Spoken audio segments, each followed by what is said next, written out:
Hey, everybody. Welcome to the show. Hey, Sorry everybody. about Welcome the to the massive show. delay. Everybody. Hopefully you were able to find us over here on Twitch. I'm only seeing about one person in the chat room, and that may be me, or it might even be producer Matthew.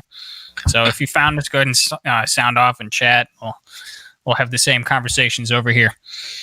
So, so tonight's show is going to be a little bit shorter. We had some technical difficulties, and we had some work meetings that were running late. So, because some of us actually work, it's crazy. It's crazy. It's hardworking Americans. Don't take the blame when you can blame somebody else. YouTube had technical difficulties, and it's causing us.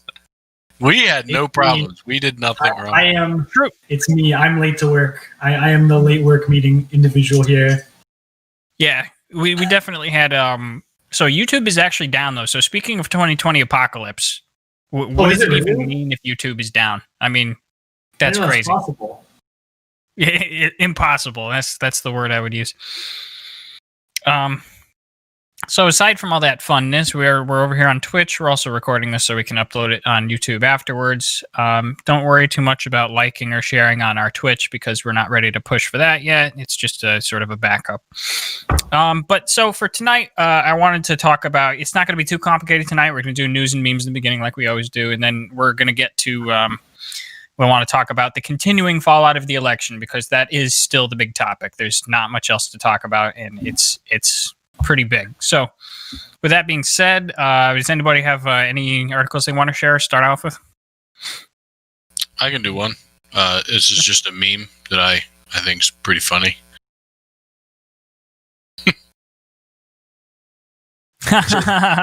Breaking news, CNN's reporting that Alec Baldwin is refusing to leave Saturday Night Live. That's really good. That's really good.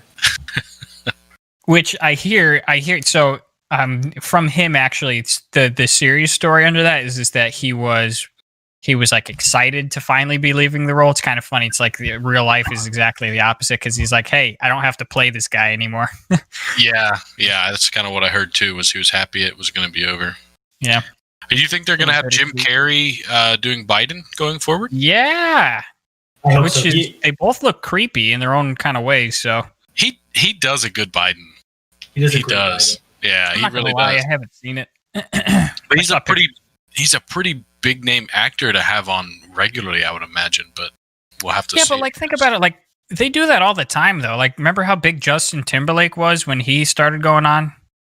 Yeah, but he wasn't a regular. Like if Biden's president, they do president jokes almost every episode. Justin Timberlake? I'm pretty sure. Look, I am no SNL aficionado, but I'm pretty sure Justin Timberlake was hosting for like years on end. Okay. I think it was just a guest. I think. All right. Let me pull something up here. Which one do I want to do here? So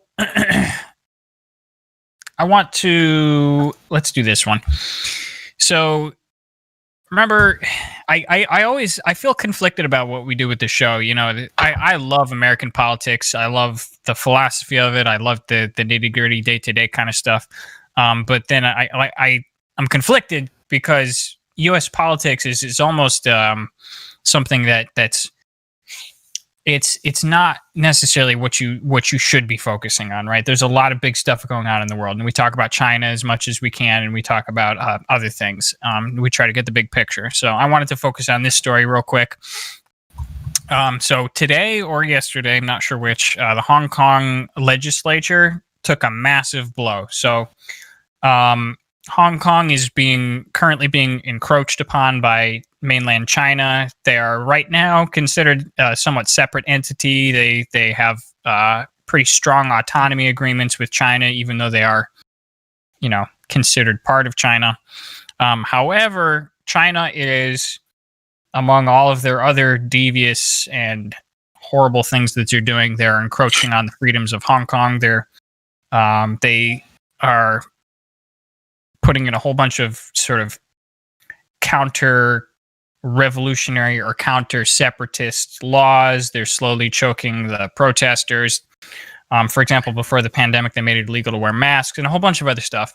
But today, they just took a giant step forward. So they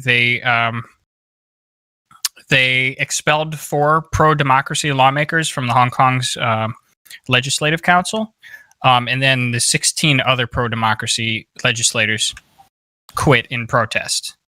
Which, I mean, I'm not sure what them quitting is actually going to do. Yeah, I'm sure China's like, okay. Yeah, exactly.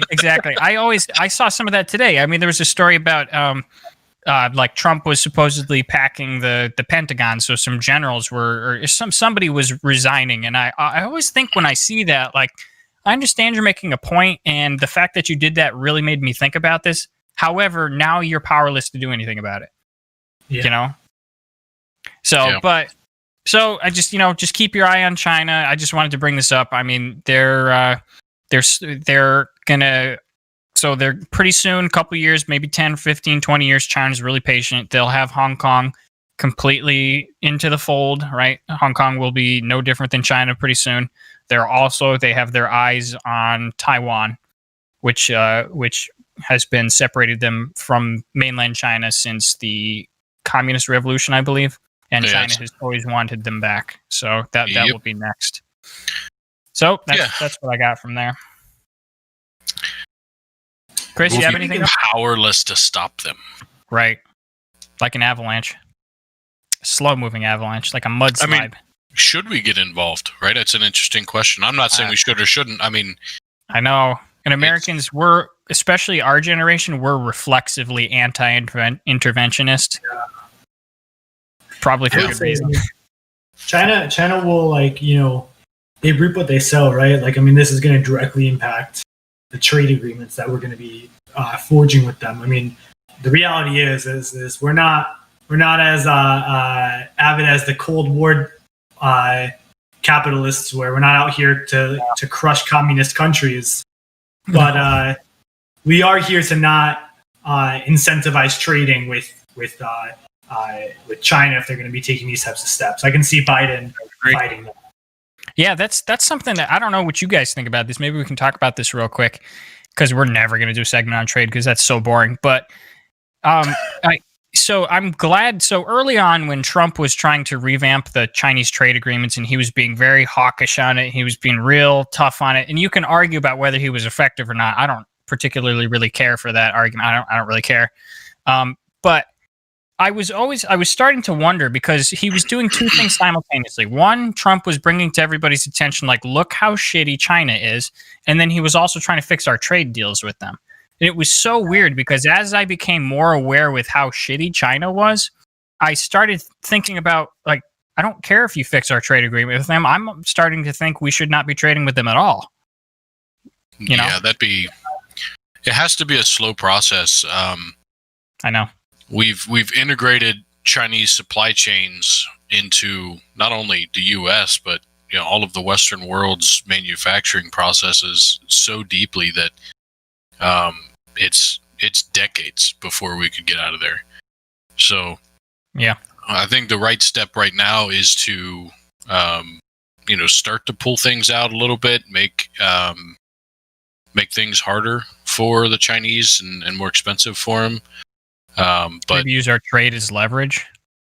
Yeah, a little bit, but you got to be careful. I mean, like, the tariffs that we were putting on were mostly affecting us negatively.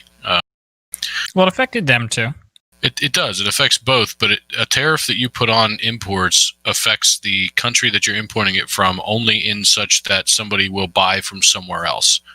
So if I'm still buying from China, right, I understand. But if I'm a company in the U.S. and I'm buying from China right now, and you put a tariff on them, and until I get a new supply chain, or if the other supply chains aren't available or still aren't as cheap as what I can buy from China with the tariff, I'm just paying this tariff. It doesn't hurt China at all, and it hurts U.S. businesses, right? So I got to push back again. Like, you just said, it doesn't hurt China at all. Once again, it does hurt China. In my example that I just gave, that I'm still using them as a supply chain. Short of me changing a supply chain, it doesn't hurt them. China doesn't pay the tariff. The U.S. business pays the tariff. The company buying the imported product pays the tariff. China doesn't pay the U.S. to send the product here. Yeah, but their costs should flex in order to. So, for example, when you say, for example, if you tariff aluminum, and China sees that you've tariffed their aluminum, unless they lower their prices and accrue less money from the trade, they're going to lose customers. Right. So, that's what I'm saying. Like, so when I was an engineer, I traveled to China several times to work at the factories. We were buying steel castings, and the Chinese steel castings were 20 or 30% cheaper than we could get anywhere else in the world. And if they put a 10% tariff on that, they're still 10 to 20% cheaper than we could get anywhere else. So we're going to still use them, right? And so now that 10% tariff just affects the company. That company's not going to be like, oh, cool, I'm going to eat 10%. They're going to say, well, now our product costs 10% more material, so we're going to pull that into the customer's expense, and now the price of the product goes up. And guess what? Yep. China said, cool, I'm still shipping the same amount of parts. Or maybe less consumers buy the parts, but that still negatively hurts our businesses as well as China. So tariffs aren't agreed. Tariffs can be used; they just have to be used smartly, But it's going to be a slow process. We need to pull out. We need to find other supply chains. We need to be less reliant on them. For sure. Agreed. I think part of it too is China can absorb a lot of the damage we do to them because China doesn't function like we function, to be quite honest. And so if we really want to use trade as a leverage against China, I think quotas are a powerful thing. I think bans are a certain thing. Imagine if you really, now this would be extreme, but if you really wanted to cause trade war, like actual trade war, ban imported cars from China. Ban every Chinese car. That's their main, that's a major market, right? These are things that the US? What? To the US? Who drives Chinese cars? I don't know any Chinese cars. There's plenty of cars that are manufactured over there, right? Ban cars that are being manufactured in parts, right? There's plenty of things that can be done to mitigate certain things. Ban Lenovo's, ban certain computers. These are things that would be able to kind of cause some harm, but at the end of the day, I totally agree. I'm more of an extremist on this. I would say, we are extremists by saying we should end all trade with China. I do see Biden continuing a trade war going forward. I think that so? Certain things, I do. I think tariffs will be lifted. I think as you were just saying, right? The tariffs are going to be lifted because those are hurting us a bit more than it's hurting them. I think they will be replaced with other things that'll be a little bit more damaging to China, whether it means tariffs in different industries, whatever it means quotas on certain products. I think that we'll see certain amendments on that level. Yeah, I think when Biden takes over the presidency, I think he's going to be more involved in the UN, get back involved in a lot of those things, and I hope that U.S. pressure as well as some of the other European countries. I know Germany has been speaking out pretty strongly against China as well. Will push the UN to put in some more trade regulations and things on them. I think as a group, it'll be much more effective if we're doing it through the UN and all of the United Nations rather than just one country. What can really be done too, to be honest? I don't know why I didn't think of this at first. Nuke them. What? Just like you said, we'll probably go, nuke the whole freaking thing. No, don't nuke China. But what you could do is through the UN, you could basically really hurt them in terms of the World Bank and IMF, right? You can really hurt China by saying all right, we're not going to provide World Bank loans to you anymore. We're not going to provide X, Y, or Z. We're going to reduce. Those are really where, those are the real financial weapons. And that has to be coming through the UN. That has to be coming through a collective of powers. But look at Russia, right? When Russia finally violated the World Bank and the world, when we finally went too far with Yeltsin, they lost their World Bank funds and entered into a decade of massive poverty. So I think that's something that we might see with China, especially with the Rohingya Muslims. If they're not, if they don't stop this humanitarian crisis, then you'll see World Bank stuff chop off, and then China will be sent into a decade of poverty. Yeah, as the U.S., we can just tell them, look, we ain't gonna pay your asses back. You keep this shit up. Since they own almost what gigantic portion of our national debt, we'll just tell them, listen. I was watching a podcast where I'd never heard of the guy before. It was some guy that Tim had on, Tim Pool, not our Tim. And he was talking about him and his coworker. They're investigative journalists, and they're saying, hey, we've got this really, really big scoop. There's maybe about 55,000 compromised Chinese assets in the United States at this point, like in universities and government and all this kind of stuff. And I'm going to check that guy out probably this week. I'm going to go ahead and watch that. But I'm just like, you never know when you're getting taken for a fool, when you're going down the YouTube rabbit hole, or when this guy is actually legitimate. And sometimes people are edge cases. Like, they're really smart, but they're a little whacked out, So I don't know. I'm curious to see what that looks like. And I'm inclined to believe it. So hopefully I don't, bias myself into being, again, taken for a fool. I guess we'll see. 55,000 seems like a big number, but could be. Yeah, they were pretty insistent. They're like, we've got receipts and everything. And every time you check somebody on this list, you see this, and this. And I don't know. They were kind of vague because they were saying, like, go watch our podcast. So I'm curious, like, did he say, is it just him and his group that found them? Or like, imagine how hard it would be, how much effort it would be to literally look at 55,000 people's receipts. So no, they have a list, right? So they got some sort of list that was compromised from somewhere. And I know you're going to ask me more questions about that, but I don't know enough about it. Gotcha. I'm going to go watch the podcast. I'll send you a link to after this. Next week, update me.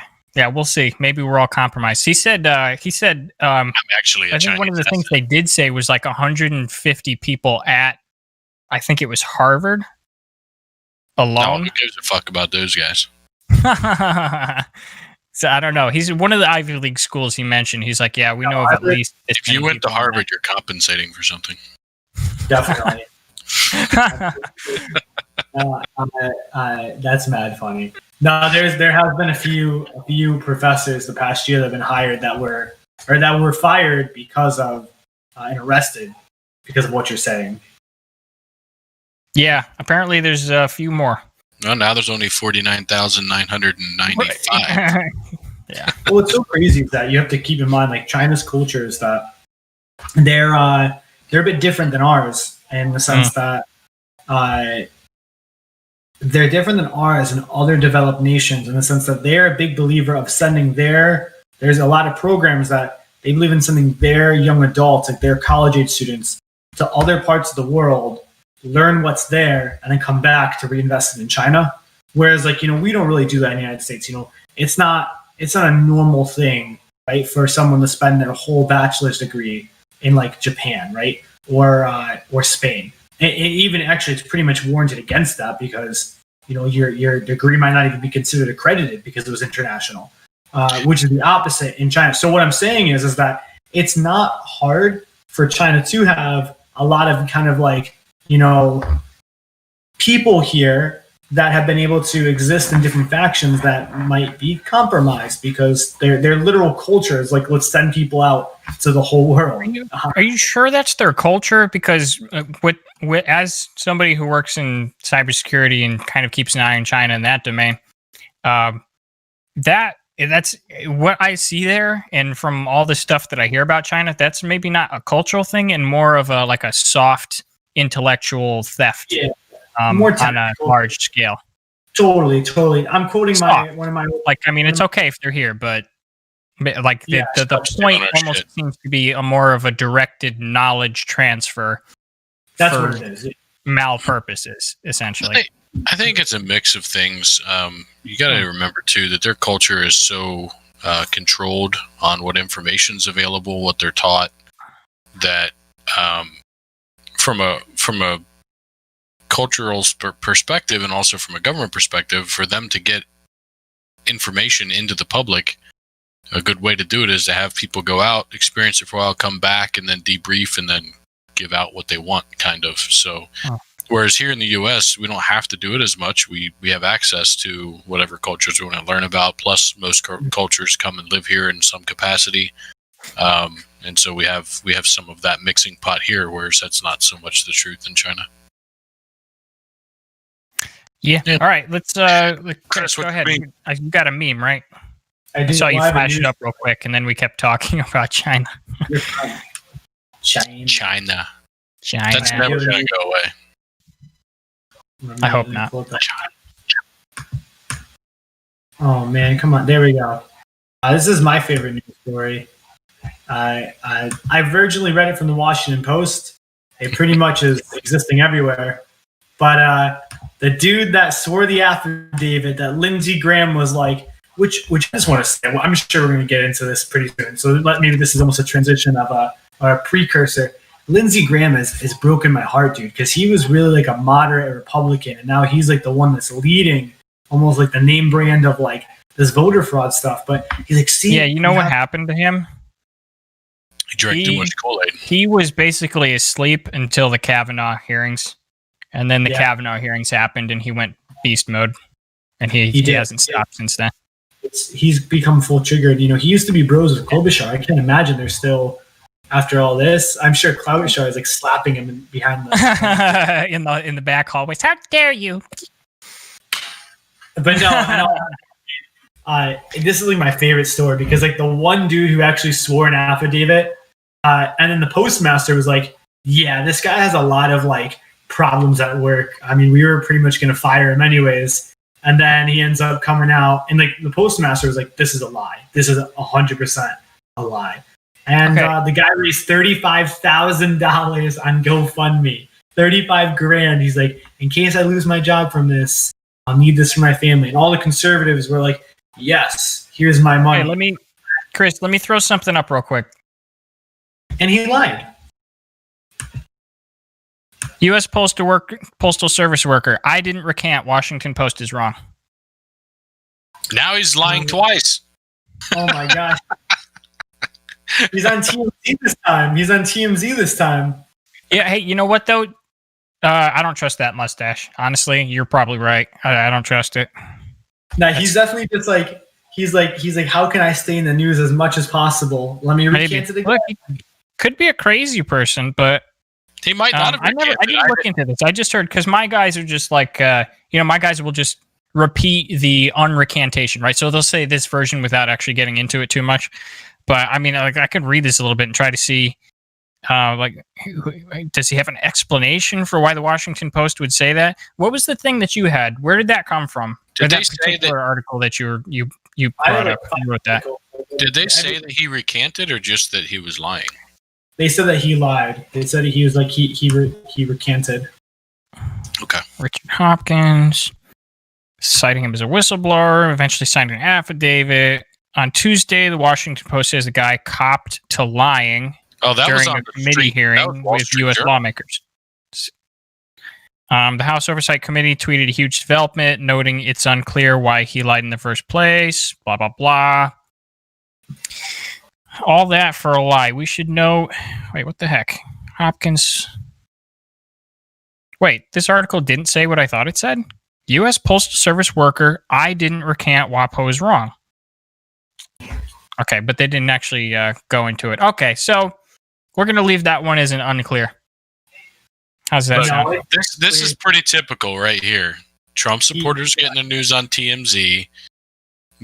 Democrats getting their news on the street and Washington Post. No, very specifically. I was like, you know what? I could pull up the Washington Post, but I feel like conservatives love when it's like an off-brand name. So I pulled up all of them. You had Yahoo up there. You had the Street, NBC, and I did everything but Washington Post just because I'm so tired of being like, WAPO is doing it again. Apparently WAPO broke it, I guess. I suppose that's all I was saying.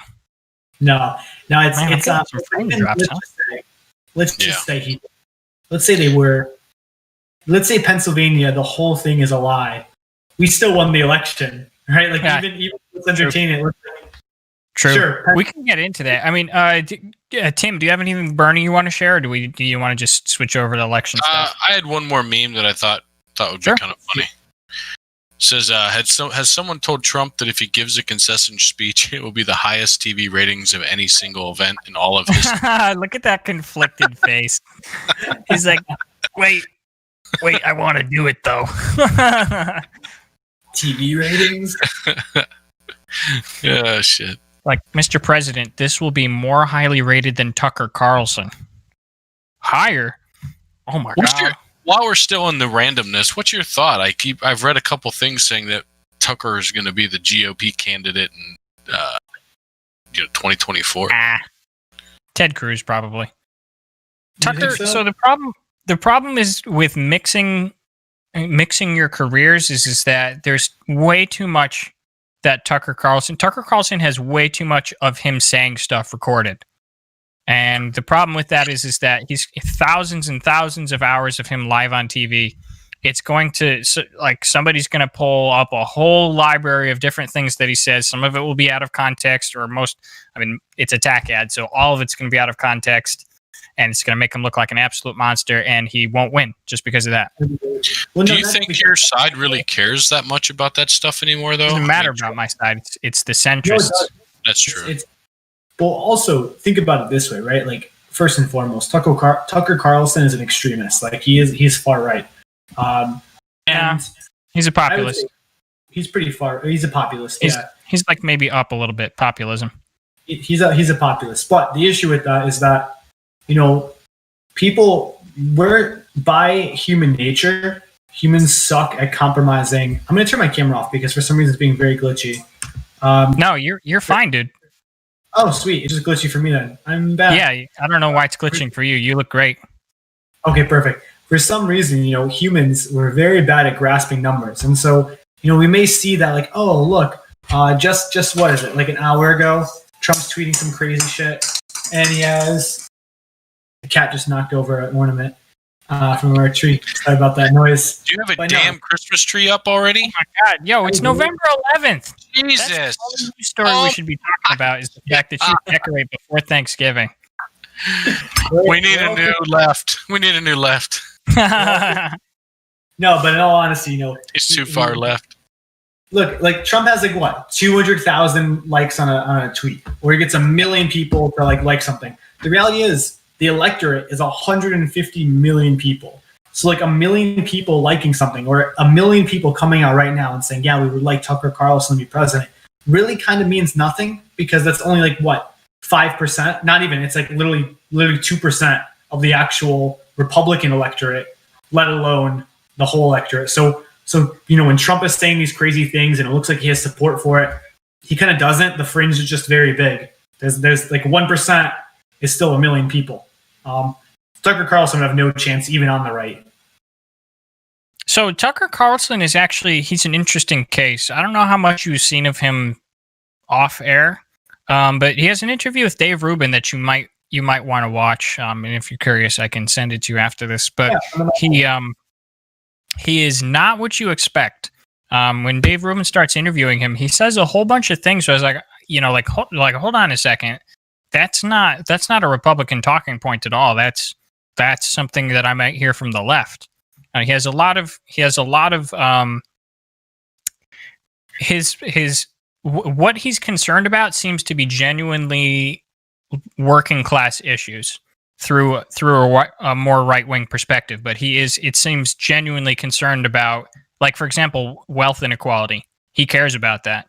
He was also one of the first people on the right to actually, right away, he was shamelessly saying, look, big tech needs reform, right? And all of us, everybody on the right was still saying, no, you don't touch businesses. That's not how this country works.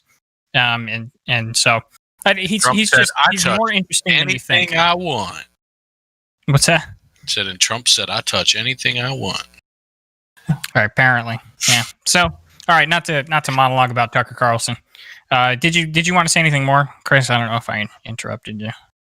No, that's everything. All right, let's switch over then. So the election fallout, right? So let's wrap this up in a nice bow, hopefully. So this isn't going to get resolved for a little while. It's pretty apparent. How are you feeling about how things are going, Chris? I have no concerns whatsoever about Biden getting sworn in. I think that's pretty much not a concern to me. January 20th is going to roll around. Mm-hmm. Biden will be. I'm going to DC for the inauguration that is happening. I cannot wait. That's not a problem whatsoever to me. I again, let's just say Pennsylvania was wrong. Pennsylvania and Nevada were wrong. We still won the election, right? Like the election is, and these things aren't incorrect. There's incredible. I won't spend a long time talking because I want to hear you guys' thoughts, but there's really no evidence. We know there's no evidence of voter fraud. We know there's no issues with the election. Wait, no evidence? Or just be exact with your words. You mean like little to none? I realize that. I've Remember that you did that. You get mad at me when I do that to you. Yeah, no evidence of mass voter fraud. Like, of course, ask you to be exact. I think what is it? PA was just doing a recount, and it actually showed that more votes were there for Biden. So, I mean, at the end of the day, the margin of error is hundreds of votes. We're in tens of thousands of vote territory. Yep. Nothing's changing. This is not Al Gore Bush. What I am worried about, this is where I'm feeling concerned, is the reality is I fully expect the right to hold Biden to the fire through these 4 years, as the left is going to do, honestly, because he's a moderate. Say that again. You expect the right to hold Biden to what? The fire. Gotcha. As the left will, right? Because he's a moderate. What I was hoping for, and this is where my concerns are, is there's power in concession, and concession provides reconciliation. There is no problems with Obama conceding to Trump. There was nothing there, right? We weren't up in the arms about this. Right now, Republicans aren't up in the arms about Senate seat viability. Obama didn't run against Trump. But when he handed over the power, there was nothing contested. Trump's election. It was like, we're not happy about it. Well, Hillary conceded. Look, again, and I keep bringing this up, but Obama presided over a DOJ investigation into his campaign, which is super fucking shady. But keep in mind, the transfer of power was immediate. He had his transferring teams funded. He had access to everything he needed to do. Transition teams are a matter of national. My only point is that it was not all sunshine and roses. It was a peaceful surface transfer of power, but he did saddle him with 3 years of Russia investigation. And a lot of cabinet members ended up in prison. I mean, for unrelated matters, right? Because they were sleazeballs. And so do that to Biden. Sure, I'm cool with that. But the issue. Don't do it. My point, I'm consistent. Don't do it to Biden. Don't do it to Trump. But again, that's tangential. I'm only trying to say that it was not all sunshine and roses. I truly believe that all of that Russia stuff, they believe there was something there. I don't think they were like, hey, let's make some shit up and just start fucking investigating him. So, and I think it's ridiculous to get all bent out of shape to say the Justice Department was doing their job and investigating. I don't care who's investigating what. If something needs to be investigated, investigate it. Okay, but but again, and I've said this before, they told the FBI agents in charge of the case were told to close it, and they didn't. Right? They said their leadership said there is no there. You need to close this case, and instead of doing that, they got Michael Flynn to come in for an interview to lie under what they entrapped him basically. Right, so they said, "Hey, come in. We just want to talk to you. This is kind of off the books. There's no stress. Just we just want to hear your side of things." And then he ended up lying to them about something, which he didn't even need to lie to them about because what he did wasn't illegal. And then they said, "Okay, we've got you for lying to the FBI." That's what he's charged with today. Yeah, it's shady. I don't like. I think we can talk about this in more detail another time because I think there's a lot of misinformation on both sides about this, and I don't know enough about it to debunk and talk about it. But my understanding, we got to talk about this. We've mentioned it 2 podcasts in a row. Yeah, there's enough there that I think it's an interesting talk, and maybe we'll have a dry week one of these weeks coming up. Now that we're having, it's never a dry week. Now they're having powdery Biden in office and not Trump. To just say this though, just to get my last point in. My biggest concern about all this, the rhetoric, is that I truly believe it's gonna impede our ability to come together. I didn't expect us to have rainbows and butterflies, but I did expect, all right, cool. let's get back to like talking about compromise. Let's talk to true conservatism, right? The populist is out of the party was like my mentality. And I don't think that's happening. That we're not going to get there. It's going to be a really, really rough next 8 months, at least. Yeah. It's like, do you guys want to be a party of populism or conservatism? And I think that's the question that needs to be answered this next couple years. And I really pray for the Republican Party. I'm worried. Do you guys going to be the party of the Trump family or the party of like pre Kavanaugh Lindsey Graham? So that's a very, very complicated question. The issue that the current Republican base or the populist base has with the Republican Party is that conservatives were not effective in stopping the far left. And the reason is because conservatives are, and not all of them, and I know you're going to laugh when I say this, but conservatives are essentially too polite to turn your game on you. Right? So, for example, the political correctness game where there's a whole bunch of things that we can't say anymore. Conservatives, especially in Congress, aren't able to tackle those issues because they are by nature polite. They are politically correct.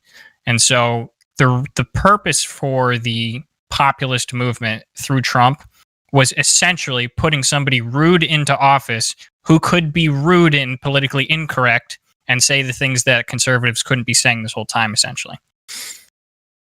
And so hoping for the conservatives to come back means, like, to us, essentially that means it's like, okay, let's put the pussies back in power who can't push back on PC talk and can't really stand up for the issues that are, I don't see it that way. And we're kind of getting off the topic a little bit, so I'll be brief, but I see it more that the conservatives were losing their foothold. Less and less people were agreeing with their point of view. The conservative base was shrinking, and it was losing the power that they had. They weren't getting the policies that they wanted, and policies that they were strongly opposed to were getting implemented. And so this was a Hail Mary. This was a let's change the game. Let's throw out something crazy to stir up the pot. Hopefully it works. And it, in my opinion, generally didn't. I mean, if you look at the conservative party hasn't gotten the popular vote in how many elections, right? It's not just about being politically correct or not being able to state your point. If you actually watch some of the Senate hearings and you listen to the senators, the conservative senators are very intelligent, very well spoken. They get their points across very well. But I think as a whole, this country is moving more towards a progressive manner, and the conservatives were feeling like they were getting left behind. And honestly, if you look at the rest of the world, at least the rest of the Western world, from a scope of that I would consider us part of, we're one of the most conservative countries out there, and we're being dragged along in becoming more progressive. Yeah, but those aren't Western; those are Eastern, and the entire Islamic world. Those aren't Western. I said Russia is technically Western. I don't. Is it not? No. It's part of Europe. No, it's not. Yes. I mean, it's part of the continent of Europe, maybe, but it's not part of what is considered Europe, like the European Union and stuff. Yeah, you're right. That's Eastern Bloc, I suppose. But anyway, that's my view on it, right? That's what I think happened. Not as much because I sit and watch the Senate hearings every now and then for as much as I can before I pass out, and regardless of the party, my general feeling is the senators are well spoken, get their points across very well. It's just I think the conservatives are kind of losing their base. They're falling behind in popularity. Their views. Yeah, so you're not really disagreeing with me. We're kind of saying I disagree with some of the stuff that you said in there. Basically, you're wise, but that's kind of what I've like. So we were losing people because our party just was ineffective, basically, right? So that's the why, right? So we had basically lost all hope at 2016. Obama was just massively popular. We were never going to win another election again. And so we essentially had to re-strategize. Now, this wasn't a plan through the Republican Party. The establishment absolutely hates his guts, and the establishment became the Lincoln Project Never Trumpers. But but the base resonated to a winning message, essentially. Somebody who finally came along and said the things that we wanted to hear and wasn't afraid to say them. Wasn't afraid to say China in a really weird way and hold his drinking glass with two hands and just do all the things that just really annoyed everybody on the left because we'd just been, ground under the boot. But I have one line to say, Chris, and then you can take over. I think the critical distinction between what you're saying and I'm saying, though, is you're kind of blaming it on things. You're saying, the party wasn't doing what they needed to keep the base, or the left was, because the left was pushing this political correctness and we were following suit too strongly, or you're accusing other things. Whereas what I'm saying is the conservative beliefs are losing their strength. People don't believe that anymore, right? And that's what's happening is the youth and the newer population, they don't believe in the same things that the conservatives believe in. And the conservatives are getting old, passing on, and so your core, your base is shrinking and not growing because your beliefs aren't changing. So I'm attacking the conservative beliefs and saying that because people are so conservative and they're not adapting, that's why it's shrinking, not because of anything else. And that's all. That's what I wanted to clarify on my point. Chris? Yeah. I mean, I think too, it's it goes a little bit deeper than that, but also I was reading up, it was in the Wall Street Journal, and it was recounting basically the Republican private session, a private public session. So basically, as each political party will go on these work retreats, right? And so a strategy retreat of the Republican Party during the onset of President Obama, and this was actually led by Vice President Pence at the time. Like, he was the chair of this particular committee. It wasn't the RNC, but it was something else. Basically, with all Congress members, with Mitch McConnell, the strategy going forward was, let's obstruct everything we can from Obama. Like, let's stop everything we humanly can. And we really saw that in after the midterms, right? They were successful in it. And it was the idea of unity. Like, let's forward going with unity. Now, what happened is you sacrificed compromising because of that. And I believe you birthed Trump with it. To the point that Trump says things that other people won't say. I can see the attractiveness in that. I can see the attractiveness of seeing a politician that isn't politician-y, right? Like, not the let me talk to you through my TV screen to your living room guys. Yeah. I don't want that either, right? We don't want that. And for the sake of it, I think Biden's broken away from that a lot. I mean, he still acts politicky, but I think but the guy you were just caricaturing was him. Yeah, he does that. He did it a lot. Look at Ocasio-Cortez. She's another example. She speaks her mind, right? But she also isn't out here saying things like, let me grab him by the pussy. Right? She's not out here saying son of a bitch at a rally. She's not out here saying really horrendous things about the media and stuff, which we need. We need a free press.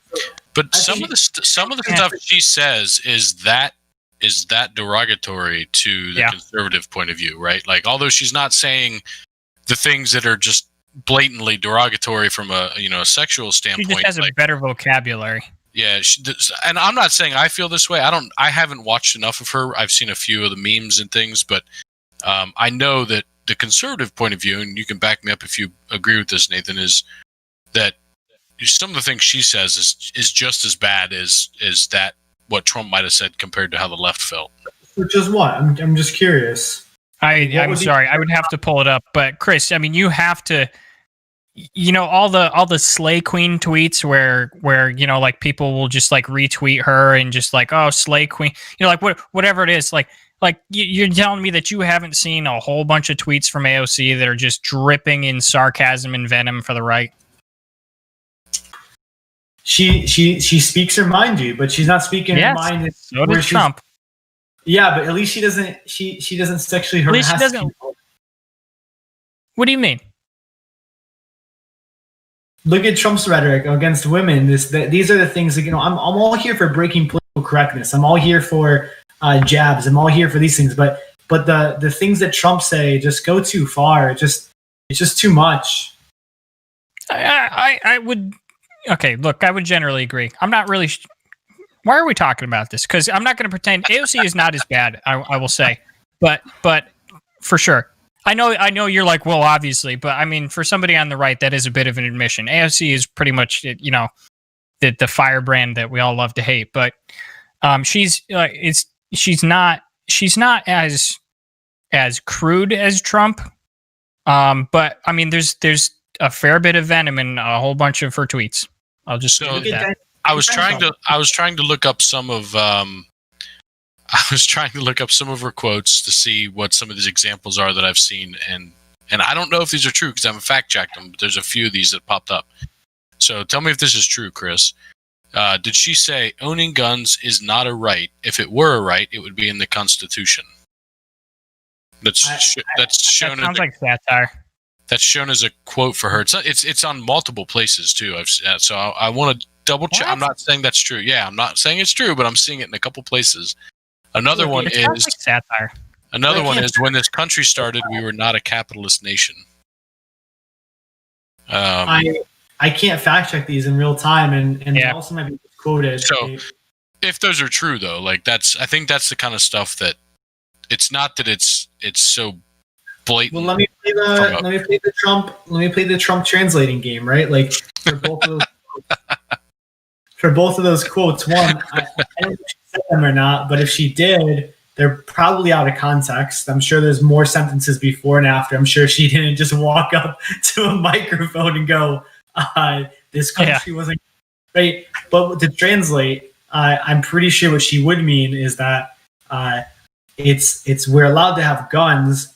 It's probably, as the left likes to argue, it's probably, in our perception, owning things like assault weapons was not enumerated in the Second Amendment. Not saying whether or not you guys agree or disagree with that. That's the left's view of the Second Amendment. It's like military-grade weapons you don't have a right to have. That's the perception. That's what she's probably meant to say, and that's if that quote's real.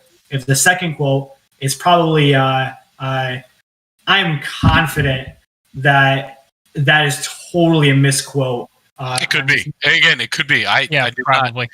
Listen. Yeah. Well, we can. Let me say, an interesting thing. Maybe we can find a couple of these quotes. Yeah. Let's for the next meme section see if we can find some fun quotes. Right.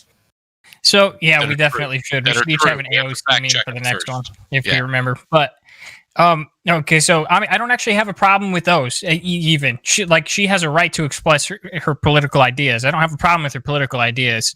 I was pointing out that there are a slew of tweets from her that are just like dripping in sarcasm and sort of vitriol and also, snarkiness and like that kind of stuff. So sound like mistakes. Ocasio is one of the few people that will speak up against the Democratic establishment. She does not pull her punches, criticize other Democrats, and that is like she just got reelected, right? She was up during this election, I believe, right? That's what I mean. I'm not saying that every politician should be Ocasio, right? That's not what I'm saying. And if that's what you're hearing, then my point might not be. I hope they aren't, because we would never know who's who. It would be like, Senator Ocasio. Like, which one of the 55 Ocasios are you talking about? Right? That'd be bad. No, what I am saying is that on the other side, right? Like Dan Crenshaw, I think Dan Crenshaw relatively isn't a yes man. On the right, I think he's pretty good about talking things out. So what I would just want is I want more politicians that are okay being as if somebody I would have coffee with in my living room, who I know is being relatively authentic. That's what we want. You don't want someone that grab my dick in the living room. That's Trump. Trump is going to come over here and start like licking my face. I want a politician like Dan Crenshaw or Ocasio-Cortez. So if Dan Crenshaw became a senator or president, you goddamn know we would have a helicarrier in the Air Force. Yeah. Oh my God. He's gonna be Dan Crenshaw for president. Honestly, I'd vote twice for him. Oh man. That's the motto. Hey, so, are we gonna be keeping the Space Force, you think? No. What do you mean? So is the Netflix show making me sad now? You don't think so, Chris? If it is, it's basically just a branch of NASA. It's just a branch of NASA. Oh, God damn it. That was the one good thing that came out of Trump's presidency. I feel like the Space Force. They must have walked into NASA and it was like, you, and you. Space Force, and one of them is probably like, Force. yo, a When president will having now be then? more. Anyone? Spaceballs? Anyone reference? No. Oh, I remember That's that. good That's a Use the 40. Schwartz. Use the Schwartz. Okay. So we can use that as a transition into. I wanted to talk about the fallout of the election first. I didn't get a chance to. We kind of went down some major rabbit holes. I know. This is all technically that, I guess. It was, yeah. So I kind of echo a little bit on Chris's point of view, which is I really think that all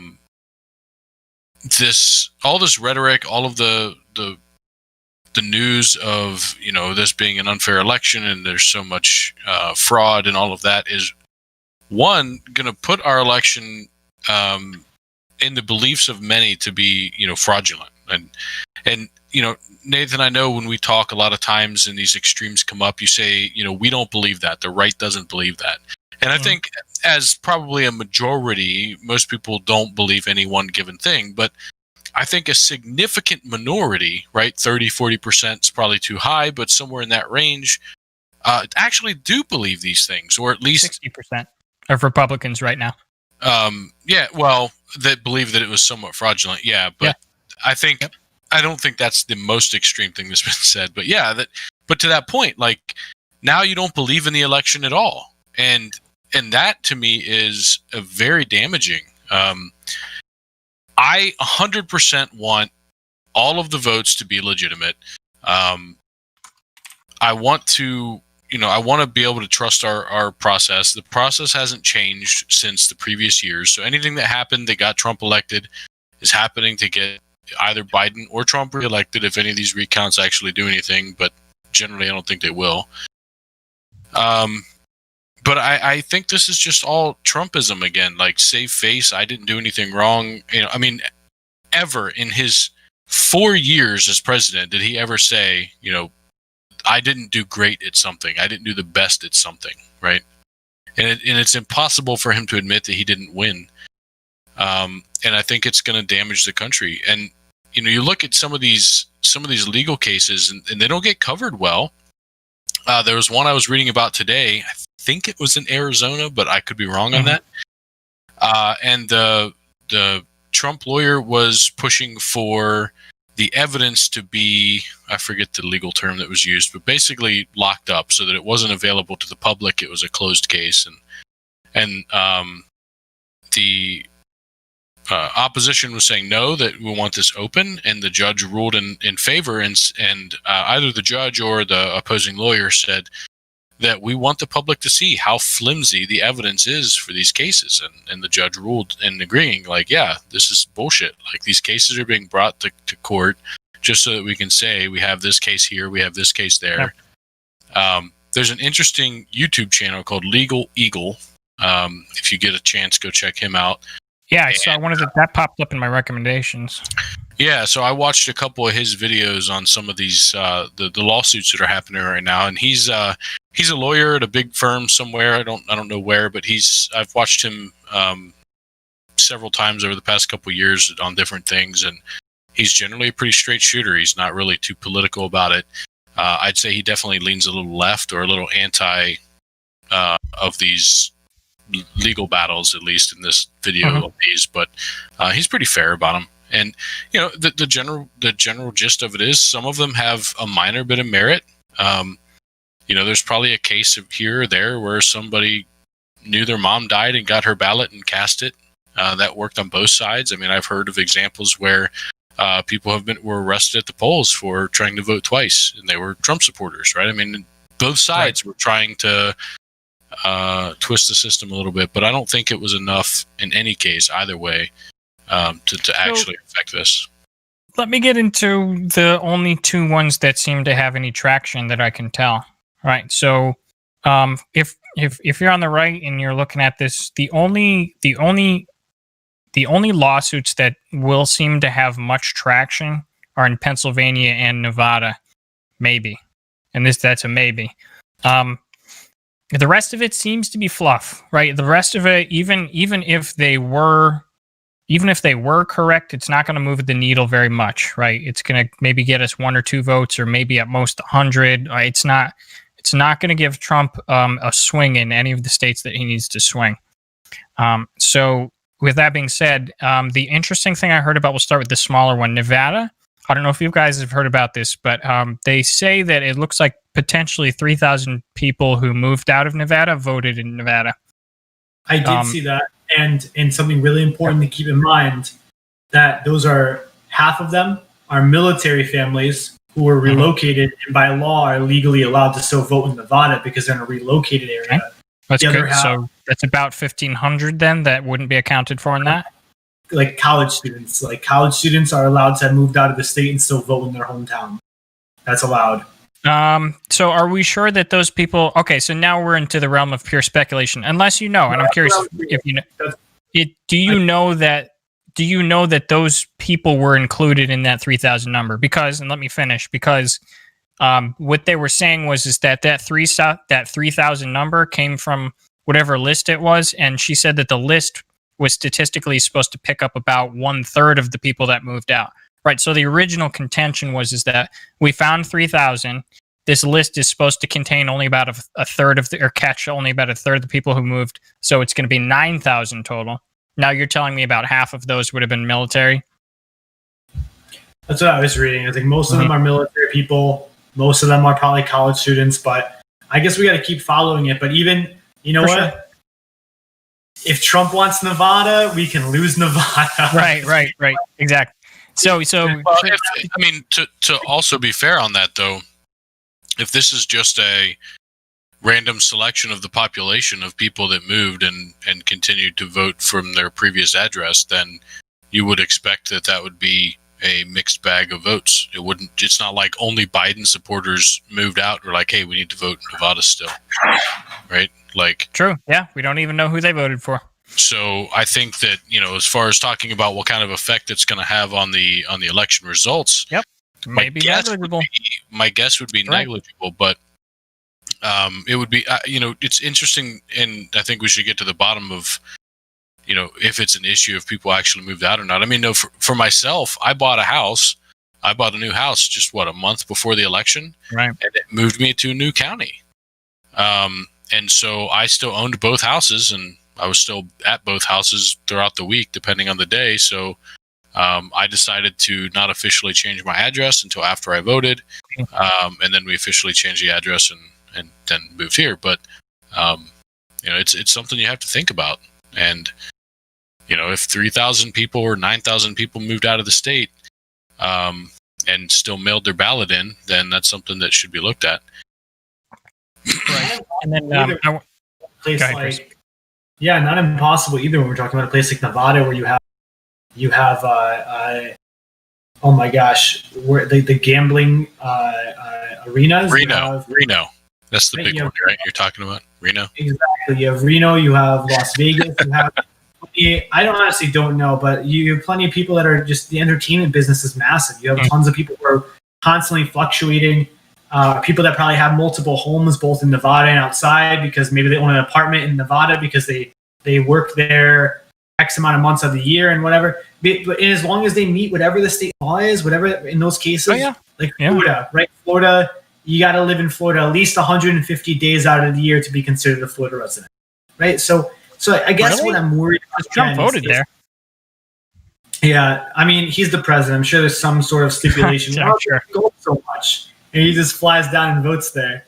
I'm sure the president gets a pass. So if you live in 3 states throughout the year, equally lived in throughout the year, are you not eligible to vote?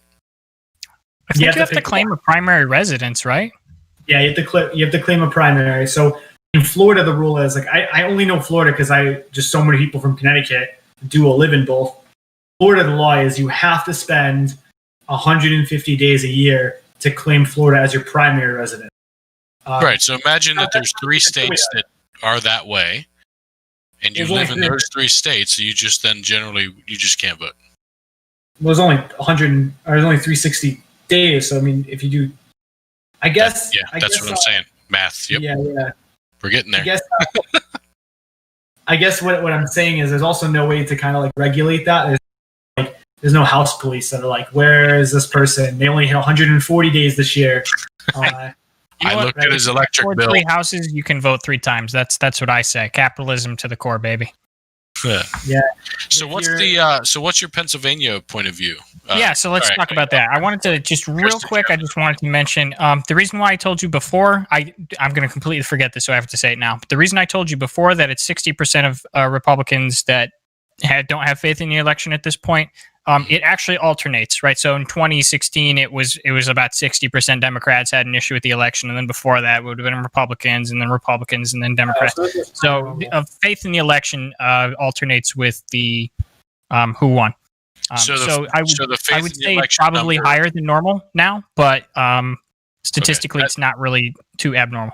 That's what I was going to ask. Is it much higher, or is it pretty generally the same statistically? Yeah, I think there's a Pew Research study, and it would definitely behoove us to look up. Pew Research is good on the eyeballs. They put their reports together really well, and they look good, and they're easy to read. Oh, yeah, I like that site. Mm-hmm. Okay, and then so the Pennsylvania thing, right? So, all right, so the Nevada probably going to be nothing. Even if it flips the state, it's not going to give Trump a win.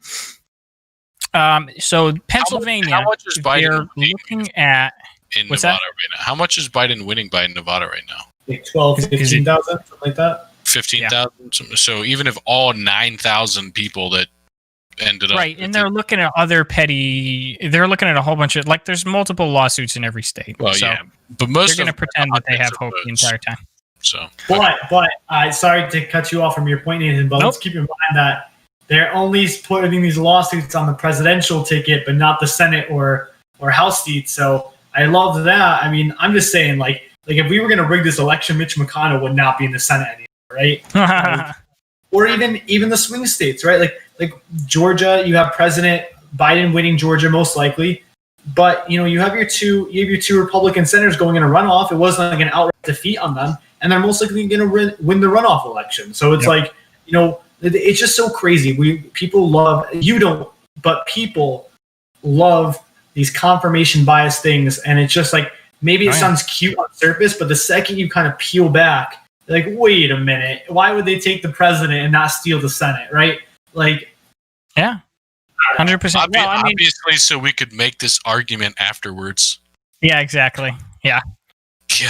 It looks better. Yeah. It's less than. Yeah.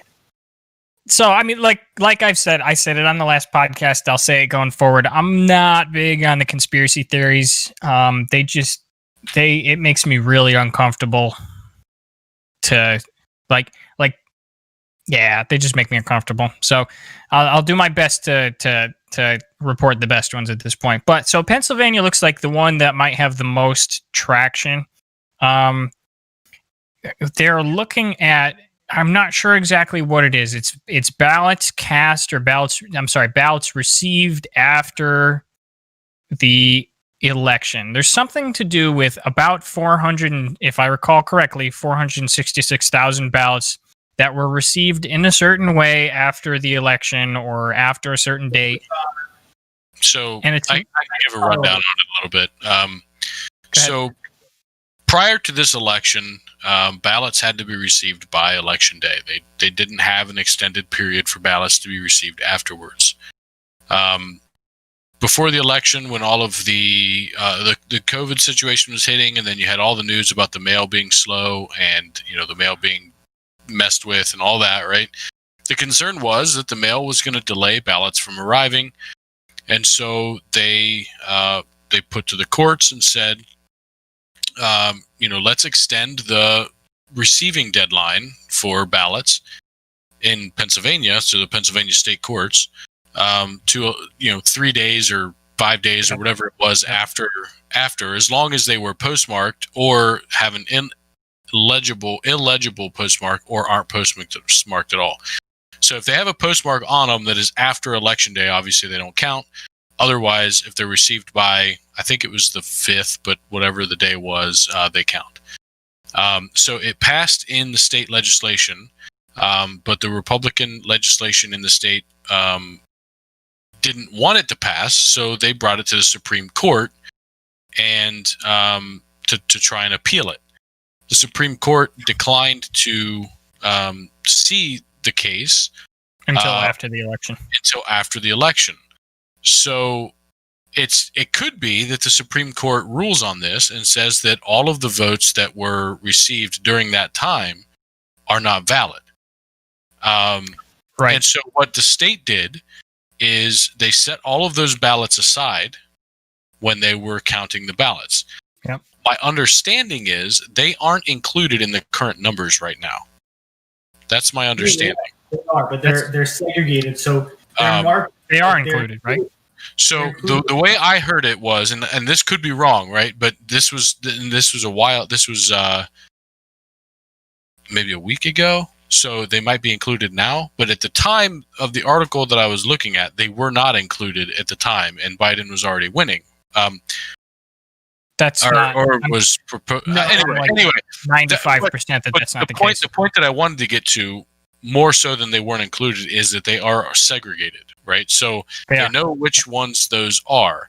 So if the court comes back and rules that the Supreme Court comes back and rules that it is not legal for Pennsylvania to do that, then those ballots can be rejected, and they know which ones are which. To just say, I just want to say this: it is legal because 20 states do this. Like, there's 20 other states that provide postmark laws. Okay, let me give you the argument though. So it's not whether it's constitutional. That's not what they're looking at. The issue is that so if you listen closely at the beginning of Tim's story, the people who put this law in were not legislatures. It was the judiciary branch in Pennsylvania, and the Supreme Court's going to look at whether that is legal, right? Because as the judiciary, you're not supposed to be able to make laws, right? And so I was under the impression that the legislature had put it through. Yeah, my understanding was the legislature put it through. It's just that there was a number of the legislature that disagreed with it, and they filed for the appeal.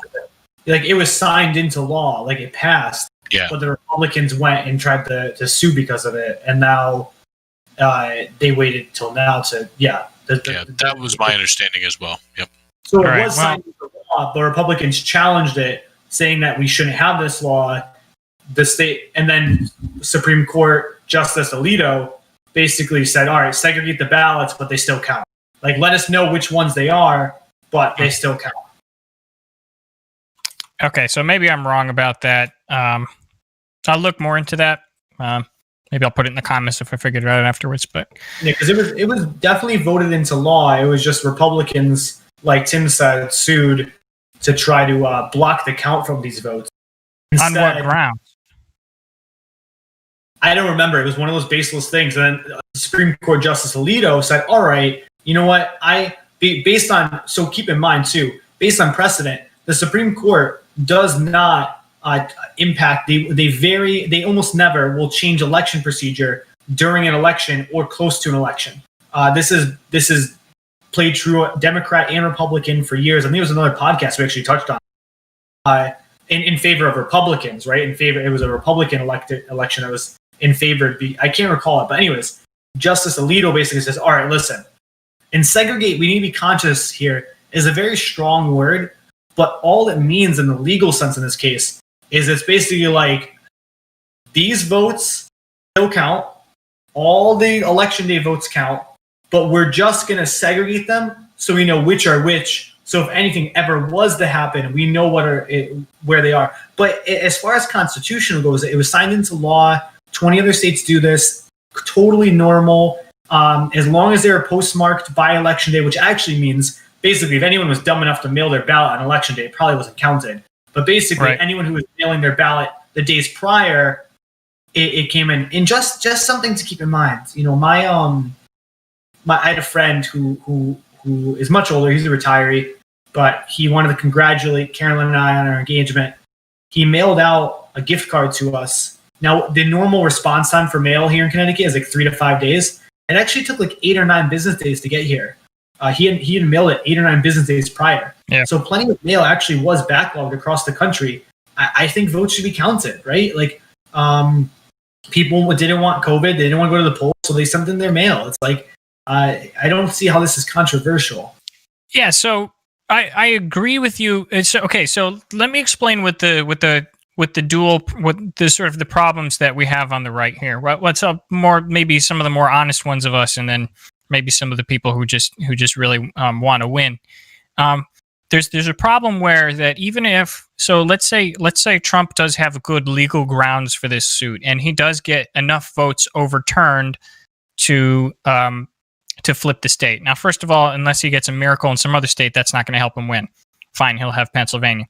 But let's say that he does win on those grounds. Let's say he gets Pennsylvania and somehow he gets Georgia, or somehow he gets another state. Like massive voter fraud was found somewhere and it did actually flip the state. Whatever. Not really probable at all, but let's say that happens.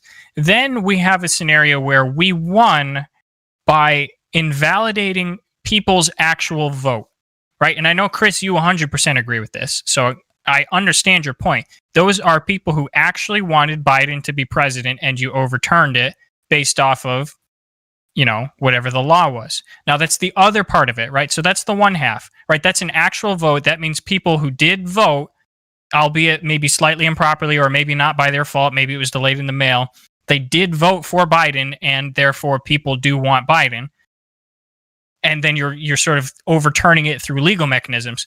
I'm not like I see that I see the problems with that. I don't like that. I'm not sanguine with that. At the other side, though, the other point on that is that these are all going to be overturned by the state's own laws, right? So basically, if those Pennsylvania ballots get thrown out, it's getting thrown out because it didn't adhere to their laws, right? So, the conservative in me says, like, I mean, the rules are the rules. And it's more than a motto. Like, if you don't have rules, you don't have a civilization. So, like, it sucks to suck. You should have voted a week before the election. You should have voted 2 weeks before the election. What were you waiting for? That kind of stuff. So, I mean, there's going to be a huge schism in the right on this. I myself come down on, I'm not comfortable with having Trump be elected based off of overturning legitimately cast ballots, as distinct from illegally cast ballots, right? So as long as the person who's like, I'm just not comfortable with overturning votes that were cast correctly and should have been there on time. So while you guys were talking, I did a little fact checking. This article's from yesterday and updated today, and it says that Pennsylvania only received about 10,000 ballots after the election, after the polls closed. And if you and I'm kind of inferring from this, because I didn't have enough time to do a full fact check, but it says that in this line here, they're still counting ballots that had arrived before the polls closed. So they still have 49,000 ballots. So I'm not saying that means they haven't counted any of the ballots that came after, but I heard. So if you watch that Legal Eagle video, and I also read in another article early on that those ballots haven't been included in the tallies, the ones that arrived after the polls closed. That doesn't mean they haven't. That's just what I'd heard from those two sources. This kind of leads me to believe that is also true, but it could be wrong, right? They could have counted those first and not the ones that were received before the polls closed. But regardless, if this number is true, which it says this is their first count of those. Yeah, that's not enough. It's not even close. That's not enough to make a difference. So, yep. It all went to Trump, which there's a quote down here. I did some perusing. So this quote right here, it's Lieutenant Governor John Fetterman said, "Let me be clear. This is a tiny, tiny number of votes. We could count them. We could reject them. We could give 100% of the votes to the president. No matter what we do, it's not changing a thing, not even close. Sue all you want. Hell, you can have them because math."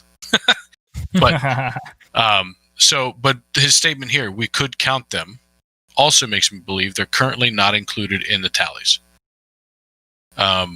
This is another. Yeah, we might be talking about different. There might be like I said. I mean, this is a complicated snarl. We might be talking about different suits. I mean, the ones that the Republicans were talking about were allegedly supposed to impact an obscene number of votes, like 500,000. Of course they were. It's not going to happen. These are just wishful thinking. And what it is, though, it is doing successfully is right now we're talking about it. And because we're talking about it right now, we're keeping the embers burning. And that is so concerning to me because it's giving so many people in this country, it's not just like, all right, I don't believe in the election processes. It's they're going to treat these next 4 years as complete invalid, right? And that's problematic. There's something different. If you recall the last podcast, there's something different about being disgruntled and saying, okay, I have another chance in 4 years. I'm sorry, but that's my mentality with Trump. We can look back and talk about the Mueller report and whatnot, but dude, I had a picture of Trump in my dorm room because every day I woke up and I was like, I don't want him to be the president in 4 years. I never once questioned the validity of his presidency, right? But what I did do is... God, you were in college 4 years ago? I'm so old. He's in college right now. That's so true. are you. Yeah. What I did literally are. Night classes for a certification. But no, I worked really hard, though. I got involved in politics, all that the cheesy left stuff, right? Like, I got my hands dirty. I got away from my keyboard because I knew in 4 years I'd have another chance. I donated. I did my part. And in 4 years, you guys on the right have another chance. But that's so different than being disgruntled is actually vehemently believing our election system is flawed and produced an invalid president. That is some scary stuff. Again, and the theme of tonight seems to be that nothing is as bad as we think it is. Again, so the statistic I was citing was actually, I believe it was Pew or Gallup. It was one of those two. The faith in the election actually hasn't changed very much. And despite all the fact that all of these, it's a hot topic, people just generally distrust the election if they lost, and they generally trust it if they did lose. Like, for example, like the swing with Democrats, which I believe it was 60% thought the election was illegitimate last time, and it's like 10% this time, right? So it's like it was the same damn election. Right? I had somebody tell me, and I might have mentioned this on stream before, but I had somebody tell me before the election that they were concerned that the election was going to be falsified, it was going to be fraudulent, it was going to be stolen, right? Because Trump had months of this rhetoric going out before the election happened. And his reasoning for this, outside of what he had heard from Trump, his anecdotal confirmation that he had was, he said, just look around. He's like, look at the number of Trump flags you see. Look at the number of Trump supporters you see. How many Biden flags do you see? How many Biden supporters you see? It's obvious that the vast majority of of people actually want Trump to be president. And he lives in kind of rural Kentucky. Yeah. Right? Yeah, because that's a talking point. That is the logic. Yeah. That was a right-wing talking point. One of the scary things, too, is like literally real time, half an hour ago, Trump was like, now I have 73 million legal votes. It's okay, well, now Biden has 8 million legal votes. Like, he's literally living in, he's literally tweeting yesterday, I have won this election. That's some scary stuff that the sitting president still going on. Oh, absolutely. Like, yeah. It's some scary stuff. It's absolutely horrendous, and I want to just take his phone and stomp on it. Like, I'm just kind of like a little done with him. I at this point I don't really want him to win, and it's not because I don't think he would rule very well. It's just because I don't think the country could come back from the schism that would ensue because of how horribly he's handled this. Yeah. Right. Because I mean, he would keep doing the things that I absolutely love, and once again, I keep saying this to you guys, like, divorce his rhetoric from his actions. And I mean, Chris, think about all the things his administration has done that you personally enjoyed. All of the stuff that he's done for child welfare. That's his administration. And it's like, there's so many things behind the scenes that he's done for people that people on the left should be celebrating.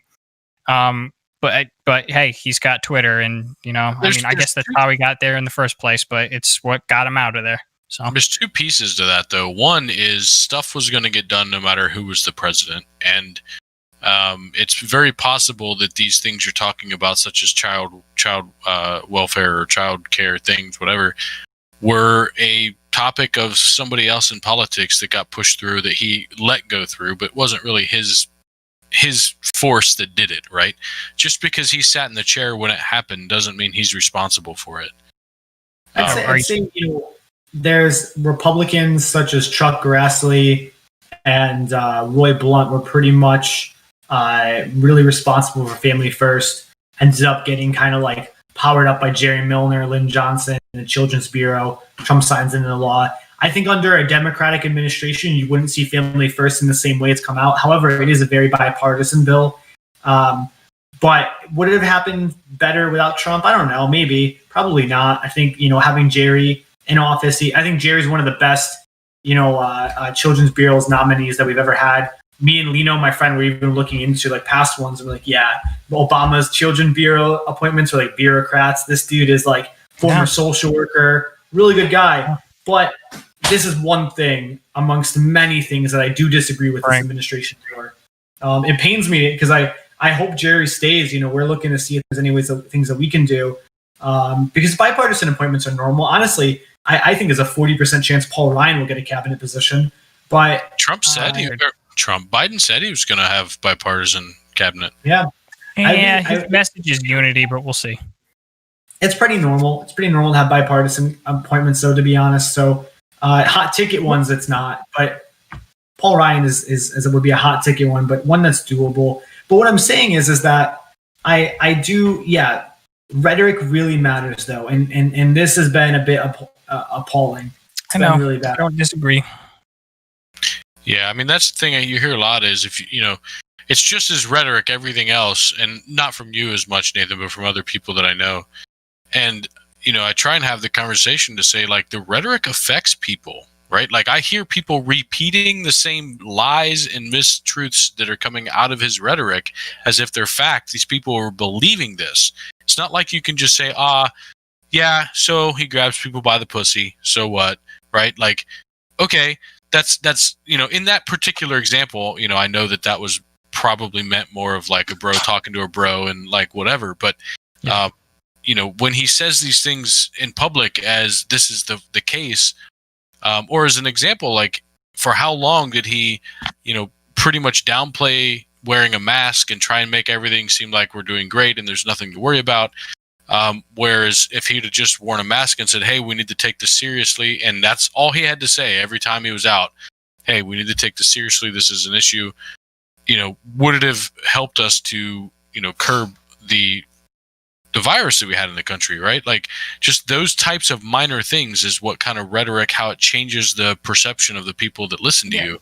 Okay, so just let me come in there. So his rhetoric was bad enough on its own. It was poor rhetoric, but on its own, that's kind of all it was poor rhetoric. Because, for example, like if you take the mask thing, the issue was not just his rhetoric. The issue was what he said and what he did, and then how the media portrayed it, right? So if he would say something poorly, he would phrase something poorly, and that was bad enough on its own.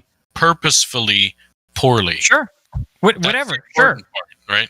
Yes, but whatever he said, the media then took it up to 10, right? So if he said a 7, the media just took it all the way right up to 10. It's like, this is the end. This is Orange Hitler. We're all going to die. But it wasn't left. It wasn't the left that made the rhetoric bad. It was the people that believed it and listened to it, which would have been the right. And the right media wasn't taking it to account. Okay, allow me to explain. So specifically with the mask thing, right? So all he did was essentially not wear the mask, right? And he gets tested every single day, so he's not going to spread it to anybody. And the people who come into contact with him are also tested, right? So like he made it. Like, when people would say, so do you think masks are effective? You'd say, well, some people say they are, some people say they're not. Yeah, and there were studies that back that up. Great. Okay, so that statement's factually true, right? Some people say they are, and some people say they're not. That's a factual statement. But is that the right statement to make for your base to do the right thing?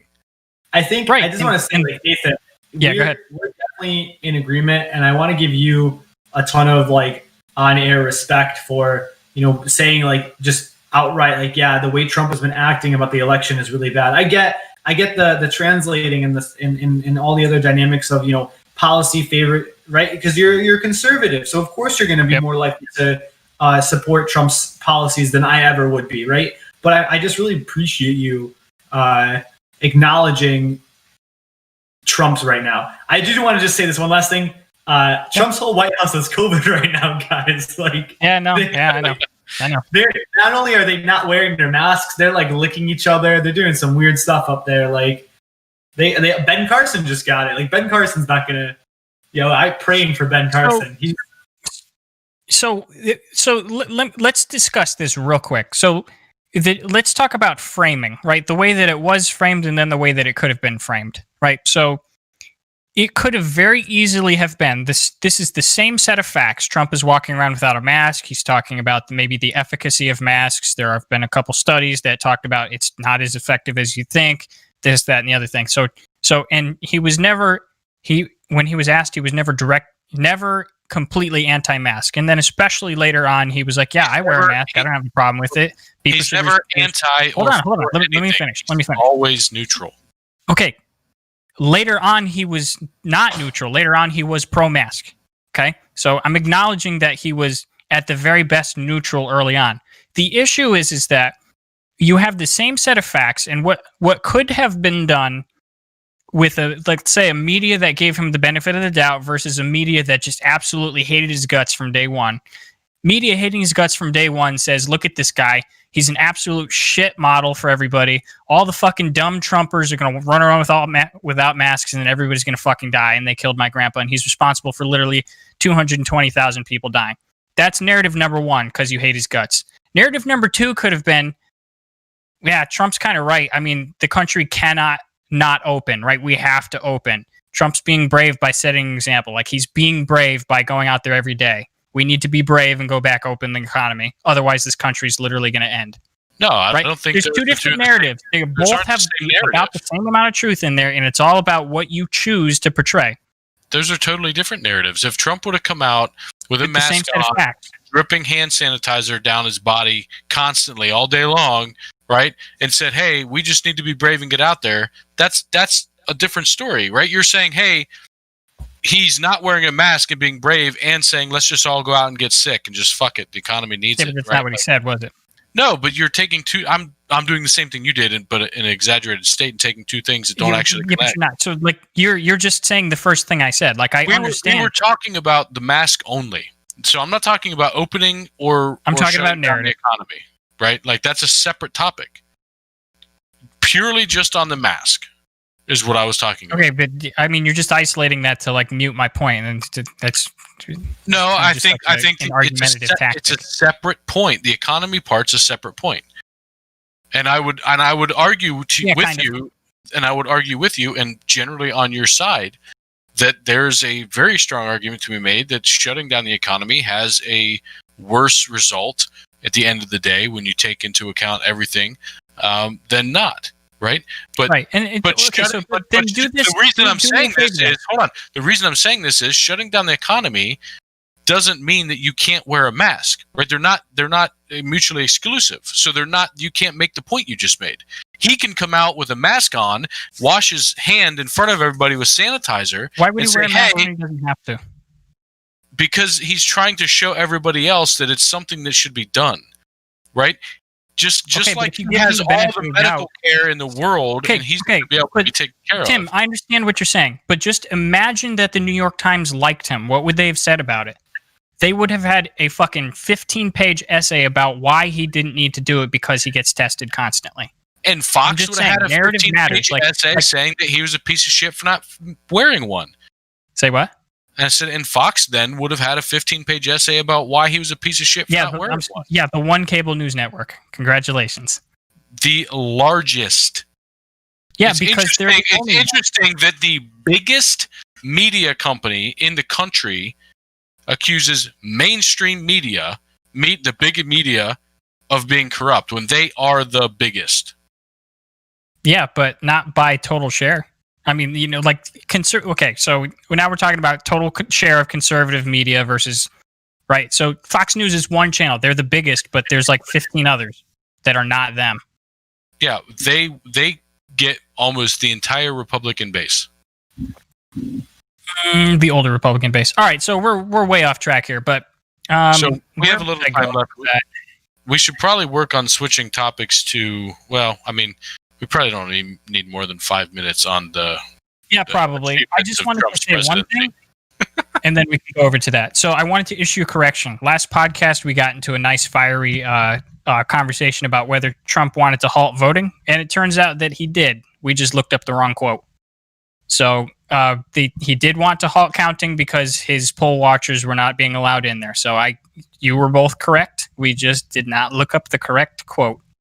And then I ended up like really turning the screws in because I'm like, look, it doesn't. He literally didn't say that, and it turns out it was something somewhere else. So that's my fault. I just wanted to throw that out there. It's okay well, to give you a little credit, I think it became more clear. His statements were less obfuscatious. I'm making up words just for fun. After our podcast than before, right? So, as we talked about, you do the Trump interpreting when it needs it, and other times you take him literally, right? You're generally a positive outlook on his statements, and we're generally a negative outlook. So it just so happens that it came out worse afterwards. So is what it is. Yeah, sorry about that. So with that, tonight I wanted to take some time, and we're gonna go ahead and do the pros and cons of the Trump presidency, all right? Because I know people may not like me saying this, but it's pretty much over at this point. So we can look back with fond memories at the things that were accomplished and some things that were maybe not accomplished. Until he runs in 2004. Hey, yeah. So, Chris, what do you think about that? Apparently, somebody close to Trump said that he's going to run in 2024. What do you got? Is it gold stars? He just left. He's like, I'm out. Peace. This is my gold star for being correct when you were wrong. Yeah, don't get used to it, buddy. All right, so keep that gold star up for our grading Trump because you're going to need it. All right, so let's do this. So let's go. Let's just start brainstorming things that happened during the Trump presidency that he was responsible for that we like. So let's do the pros first because I think the cons are going to be a lot more fun. So Chris, let's start with you. What do you think is a pro of the Trump presidency? What's a good thing that came out of it? Honestly, I think the only pro is the Family First Prevention Services Act. That's it. Okay, that's one. I think it's a pro that he focused the national conversation more on China than it was before, as opposed to Russia. Agreed? Yeah, I agree with that. Tim? Yeah, I agree. I agree that we need to be focused on both and probably more China.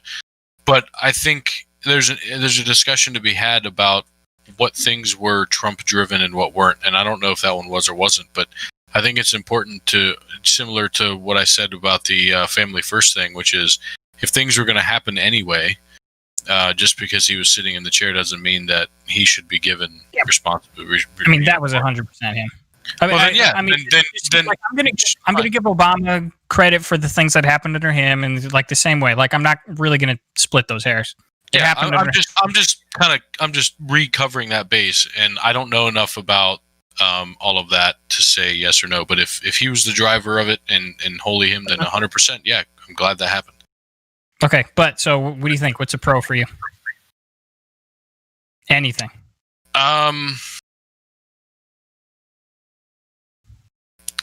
I don't know how much responsibility he has for it, but the Middle East peace deals. 3 Nobel Peace Prizes. Nominations, yeah.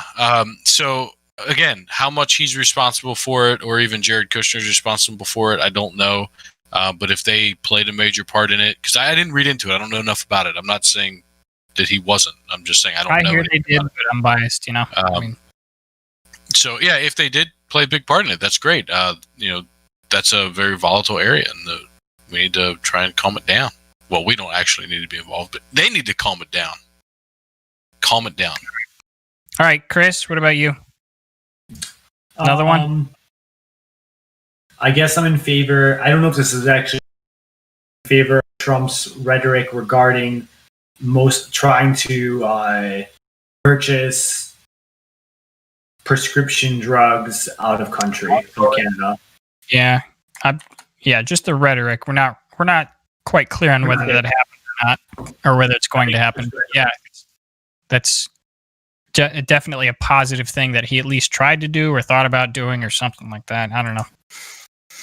All right, what else? Well, I mean, there's a whole bunch of stuff that I like that you guys wouldn't like. I'm not a big immigration hawk, so I do generally like that he strengthened the border wall. I like that he stopped catch and release because it was getting exploited. I like the thing that led to the kids in cages, but not the kids in the cages thing. I like the fact that they are... Who built the cages, though? Who built the cages? Cages. I like the fact that he stopped allowing... that joke. I do. They always try to be like, Obama built the cages. We just let the children in them. So I like that he stopped the incentivization of smugglers of bringing. So for those who didn't know, apparently a way into the country is that catch and release work that you would, if you came with a kid, you pretty much immediately got put into the interior of the country while your case was waited, and that's while your case was pending, and that's how smugglers would get in. So like it was estimated at some point that about a third of the kids being brought in weren't with their actual families; they were being smuggled. They were being used as essentially, smuggling mules. So I like that he stopped that. His generally his border policies were pretty decent. Some of the data I saw on the catch and release thing, though, were saying like it was like 85 or 90% of the people showed up for their court cases. Yeah, like some astronomical number, like high number compared to what people like what the media, the right media leads you to believe, right? Apparently, so I haven't looked into this too much, so we're all relying on our sources here. So I heard it was 99% came back to the first one, and then after that, so apparently there's two. I don't know. Somebody fact check me. There's two. So like 99% showed up to the first one, and then it was like none of them showed up to the second one, or almost none of them. So again, that's not a statistic, but I mean that is what I heard. So that's that. I don't know too much about the trade deals that he renegotiated. The fact that I haven't heard too much negative from the left means it was probably an okay move at the very least. Chris, did you hear about? Like, are you talking about the like Mexico-Canada trade deal? Yeah. For example, that one was he didn't do anything. I mean, it's not bad. It's just that's the worst. So that's kind of what I'm saying is that the worst I've heard was that it did nothing. Yeah, it was a minor improvement for the U.S. manufacturing over the previous. There was improvements for the U.S. No, that's not questioned. Specifically, some for dairy and I believe some for the automotive industry. But it was like I'm ballparking, making up numbers. But let's say it was 60% of parts had to be assembled on the car in the U.S. to say it was manufactured in the U.S. Now it's 65% or something, right? Like it was that kind of a change that they got made on a couple different topics that helped manufacturing. Okay, so I'm not even going to put that as a pro. Then I'm sure it was okay. I'm sure it was okay. It was the best deal ever. It got rid of the worst deal ever. Yeah. And made it the best. I like that he rebuilt the military. He really reinvested into that. That kind of needed it because President Obama. Yes, everybody likes Space Force, right? So you didn't talk about the wall when you were talking about the border. I said I liked his immigration policies in general. So that's kind of included. I think he's more than he's actually built, but still. That's okay though, right? Like I wanted to talk about that a little because I actually don't. Oh, okay, yeah, I like his wall. There we go. I don't like the idea of like let's build a wall, separate, like you need to block everything, right? Like that. Oh, that just made me feel gross, kind of like stay out, that kind of thing. But but the media gives him a hard time. They say he's only built 9 miles of new wall. They leave out the fact that in areas where we did previously believe we needed some sort of a barrier, that barrier was decrepit and falling down, and that it has been replaced with a better barrier. So the fact that he replaced and rebuilt is to me not a problem, right? That's actually a good thing. Right, and from what I understand, he was actually relying on the Border Patrol. He's like, "Hey, this is the funds we have. Where do you guys need it? What do you need the most?" And the Border Patrol actually directed most of that. Shockingly, they said where we already have a decrepit wall. Yeah. Right? They were probably right because they're the experts on the ground. Anyways, so yep, liked all that. I liked that he rebuilt the military. And then I liked a lot of his culture war stuff. Like he finally stood up against a whole bunch of PC stuff, and I don't have a lot of specifics, but you know, he got the culture war. He was emblematic of the culture war, and I know Chris, you completely disagree with it, and then Tim, I don't know, maybe you're neutral. You don't like his rhetoric, so you may be a little bit against him on it. But I hate the culture. No, I hate the cancel culture. I hate the. My belief is you're responsible for your own damn feelings and nobody else is. Right? Yeah. Well, I generally agree with that. Generally. But like, for example, him getting rid of critical race theory being taught in the government, that's like, I don't know, music to my ears. Honestly, it's that's a big no for me. How has nobody said anything about the tax cuts? We're waiting to get to things that we dislike. Nice. I expected Nathan to say tax cuts, right? See, the problem. So I would like to say that. I don't know too much about it, but I do know there are studies that said that families had more in their pocket after that. So I don't know. So Apparently, that went up $1 trillion, and then a lot of things got taxed that normally don't at the end of the year. So right, but I will say. So we can dip into the cons right after this because I'm essentially done with. I think I'm done with my pros list. I liked winning. That was great. I love the memes, all that stuff. But we can do the tax plan and then dip into the cons because I think we can do both on that one. So can I split the tax plan then? Can I talk about what I liked about it and then what I didn't, and that'll lead us into the cons? Yeah. So because I know a bit about it because it affects me career wise as well, and then. I find it interesting. So anyway, one of the things is that it positively affected almost everybody from a tax liability standpoint across the board, right? So if you look here, the lowest income earners, they got a larger credit, all the way up to the highest income earners, having a reduced tax liability. So it wasn't. When it comes to individual personal taxes, this particular tax cut didn't focus specifically on high or low earners, which is, you hear a lot where the wealthiest benefited the most. Well, if you take 1% of 1,000,000 versus 1% of 1,000, obviously there's a big difference there. So percentage wise, though, it wasn't too skewed really across the board. I'd say skewed towards the lower end. No. I'd say that's probably the biggest difference right there. Oh, yeah, probably. Yeah, it's kind of more of an optical illusion. Yep, I would agree. Yep. So, but I think across the board, like if you just kind of take a quick look, it's fairly, even. So I don't hate tax cuts in general necessarily if you don't need the money. To Chris's point, right, there's a downside of, you have to fund the federal government still. My favorite thing that he did twofold with this is my number one favorite is he doubled the I think it's in the same I don't know if it's in I thought it was in here, but he doubled the standard deduction. Oh yeah, that's this one, fewer itemized.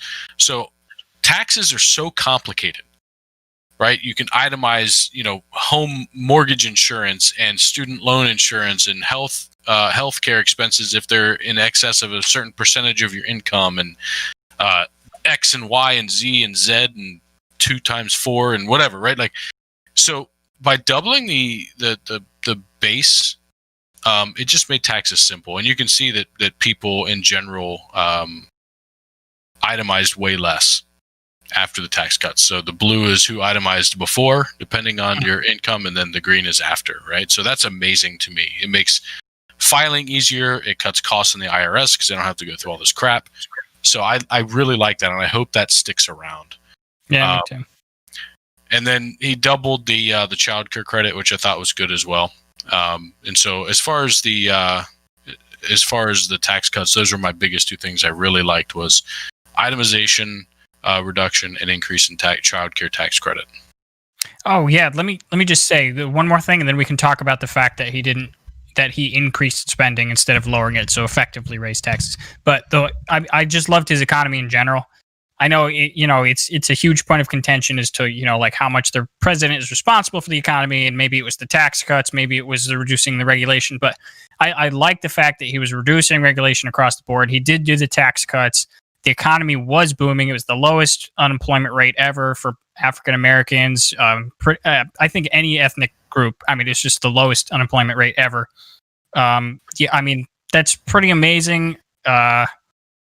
You can, once again, I mean, everybody's like, oh, he inherited that from Obama. It's one thing to have a growing economy, and it's one thing to grow it to the point where you have the lowest unemployment rate ever. And I do believe that there was some responsibility for that, A, for his tax cuts, and B, for his deregulation and all that kind of stuff. So with that, I'll turn it over to the negatives. So one of my main negatives from the taxes is that all of the business tax reductions were permanent, and all of the individual tax reductions expire. That really bothers me. I think that to me that leads me to believe that he was using the individual tax cuts to convince regulators and people that this is a good thing for you and to push it through, and that in 2025, all of those expire. So yeah, the biggest thing for me about the tax cuts that I didn't like was that felt like it focused too much on corporations and not the people.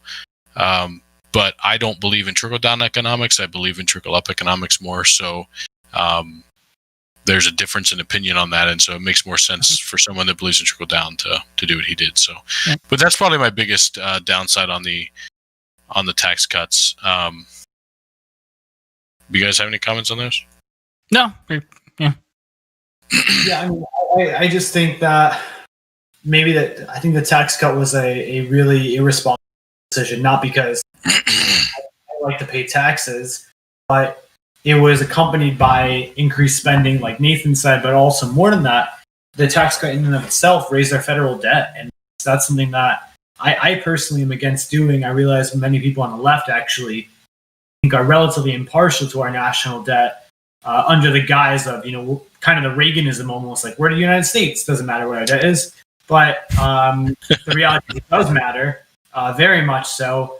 And I believe that by cutting so deep into that, so the federal government is not a bad thing, right? Can we cut certain things? Sure. Can we reduce spending in places? Absolutely, right?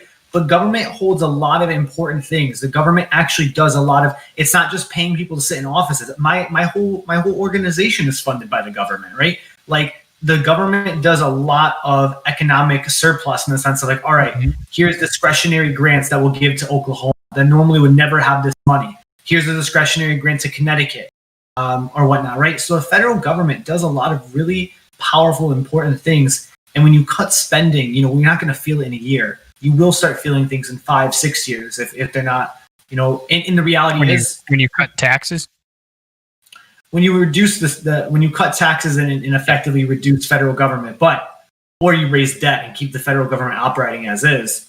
But the real problem is that this is also, it's not like we're going to raise taxes again. You can't undo the Trump tax plan. Once something's in, it's very hard to undo, as you guys are seeing with the Affordable Care Act, right? So it's just like it puts other presidents and Congresses in relatively hard situations, because what are they supposed to do now? Raise everyone's taxes the way it was before Trump? Even though like it was like that, but now it's going to be like, oh, you've raised our taxes. And I don't know. Yeah. All right. Well, let's. I know we're on the favorite side now. So all right. So the tax plan was a pro and a con when you combine it with the spending, right? So he raised the spending. He didn't decrease the spending. Therefore, it technically wasn't really a tax break, although it was a temporary tax break because it allowed the economy to boom under it. That's my opinion. But now we're on to the cons. So let's. We we got a couple more minutes here, so let's rapid fire them off. So a little bit of elaboration, but pretty much let's go through. What's a con, Chris? Children caged at the border. The biggest major con. I think those children not being in the possession of smugglers is a pro, but we can agree to disagree. Chris, Tim. Fire. Honestly, my biggest con is the division that we have in the country. The I don't want to say hatred. That's too strong of a word, but there's families that literally won't talk to each other anymore that had never had this issue prior to Trump being president, right? Like, and it's not a one-off thing. There's many, many, many people. I know several families personally that way. And so, yeah, that division, the dishonesty, the rhetoric that has driven this, right? That says, I know this is to be true. And the other person says, I know this to be true. And because one is just believing falsities so strongly, it caused this rift, in my opinion. That's my absolute worst from this presidency. Yeah. So since this was essentially my con, I'm going to elaborate a little bit too. So I won't actually put this completely. I mean, I wouldn't. This isn't necessarily all Trump's fault, right? So he obviously bears some blame to it, and it's not just him. It's the sort of the populist trolls on the right. There was a couple of those kids early on who, back when I was in college, I was the head of college Republicans. There was a couple of those kids who wanted to join, and like me, I'm not a bombastic memer who just loves laughing at the other side and trolling, right? That's just not me. So I mean, those people fell away from the club real quickly, but I mean, those people are out there, and in the populist Trump movement, they did flourish. That being said, they were responding to what I was also seeing on the left, which was also an increase in the temperature. And I know you guys think Obama was, Saint Obama, but I mean, to us on the right, he absolutely raised the temperature more than it would have been in the Bush or the Clinton or the whatever era it was. So the temperature was raised. Trump was not a salve for it. And for that, I'm going to go ahead and put that as a con. Yeah. I think that the media played a big part, but I think that the media played off of the base, which is what was Trump, right? Like, lies come out, and then they say these are lies, and he says, "No, you're stupid," right? Like that is what continues that escalation. And so, yeah, I think it was heavily Trump that did it, but. If we have time at the end, I want to go through a couple slides real quick of economic numbers just to point stuff out. So I did my con. Chris, another con? Trump, his administration made it legal to hunt bears in hibernation. And I'm against that. That shouldn't be called hunting. Jesus. Really? It's more like a murder. It's like more like a home invasion. Is there a reason for that? That's the thing. Like, I always, when I hear stuff like that, I'm like, wow, that's horrible. Is there a reason? You know what I mean? Like, is it like only legal if it's way overpopulated, or like? It's just hunters want to kill mama bear. So I looked into it. I really looked into this. This is valuable sources. Go look into it. Seriously, it's some pretty messed up stuff. It's definitely with some lobbying group that wants to hunt in the winter. During hibernation months that were successful under someone in probably the EPA that Trump threw in there. They must have booked a business trip at Mar-a-Lago or something. I can see the conservative argument, not the like suburban Republicans, but like people who actually hunt for food. I can absolutely see from their point of view. And like, I don't know if this is the argument or the people arguing for it. But as, let's say, like a super rural Republican, especially in Alaska, the federal government telling you can't kill something that you need to eat or to keep warm or something like that, like, I could see that as ludicrous, and I would lobby against that. But, I mean, as a suburban Republican myself, I'm not too much in favor of killing sleeping bears. Animal rights, man. Like, you can't, like if they're asleep, they can't even... Right, it's just pretty. That's probably more a peaceful way to go. I'm not really hearing that argument. No, I kind of agree. I think if it's a way of life, but I think that my gut feeling tells me, I don't know this for sure, is that when it's the people it's a way of life, it's not illegal, right? Like probably. The people in Alaska that are hunting for food and clothing, they kill the bear and use it like that. That's not what's illegal. So, I don't know. What if it is a felony? You know, It could be. Like, I don't know. Yeah, it could be. And if it is, I think that's a lot of speculation. Okay, Tim, you get another Paris con. Accords. Pulling Let's out of rapid the Paris fire a little more. Accords. Pulling out of the Paris Rapid Accords. fire. Pulling out of the Paris Accords. Next. That was a good thing. That was 100% a good thing. Wasn't in your Would have pros, saddled us with a bitch. whole bunch. It would Wasn't have in saddled your most of the pros, responsibility on us for another 10 years. Wasn't in your pros, bitch. You can't go back now. Well, I am. Secretly love the Paris Accord. I don't have another con that I can think of right now, and that's, I probably have one or two. I just can't think of them right now. Chris? I'm very, very upset to see Ivanka Trump and Jared Kushner have anything to do with that is some nepotism. I'm not so much. I don't know. I would be bothered if Biden had his kids, regardless of situations. What if his kid did a good job? Like, for example, Jared Kushner was largely responsible for those Middle East deals. Like, he did a good job. I think by principle, I would like to see data on that. Function on principle, and it's like regardless of like the capability of doing a job, our country is kind of like, granted we have political families like the Kennedys, the Bushes, but I'm against nepotism, and so I don't think you've ever. I can't recall a time seeing things like, Bush wasn't assigning Jeb Bush into a White House seat. Jeb Bush was politically involved, but he wasn't involved in the executive branch of government. Same thing with the Kennedy. You have active Kennedys all over the place, right? But they're not. If one of them gets the White House, they're not stocking up, Secretary of State with their cousin. And I think that's important because these people are capable, right? Jeb Bush, I'm sure, would have made a great head of the Interior or something like that, right? It's not like these are ineffective. His name is Jeb, honestly. All right, yeah, all right. Point taken. Any other real big ones, and then we can do Tim's slides real quick. We're not going to try to go too past 10:30. This podcast wouldn't exist without Trump. So that's a pro. Yeah. So real quick, just to flip through a couple things, I thought some of these were interesting. One of the things that I thought you would talk about more was the economy, Nathan.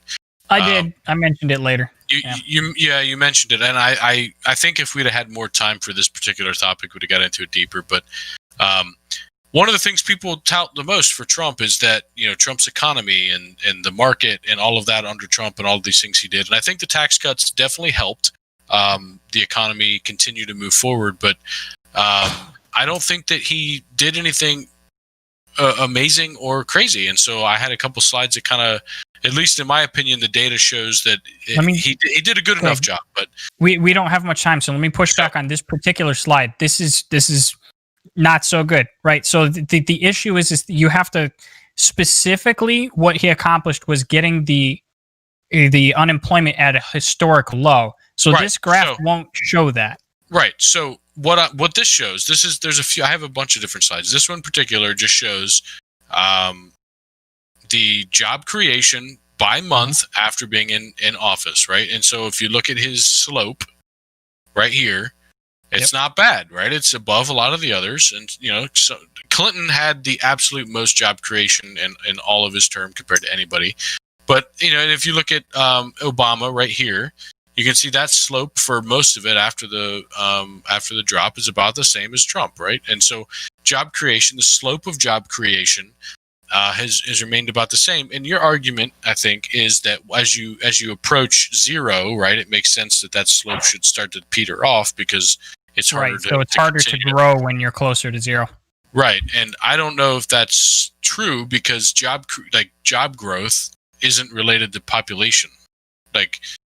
Yes, it is. So, but we'll have to talk about that more later because we're probably not time. But I don't actually think they're directly related. So, this one is again job growth, just another way. But you can look at the line, like you can see that Trump's policies did a great.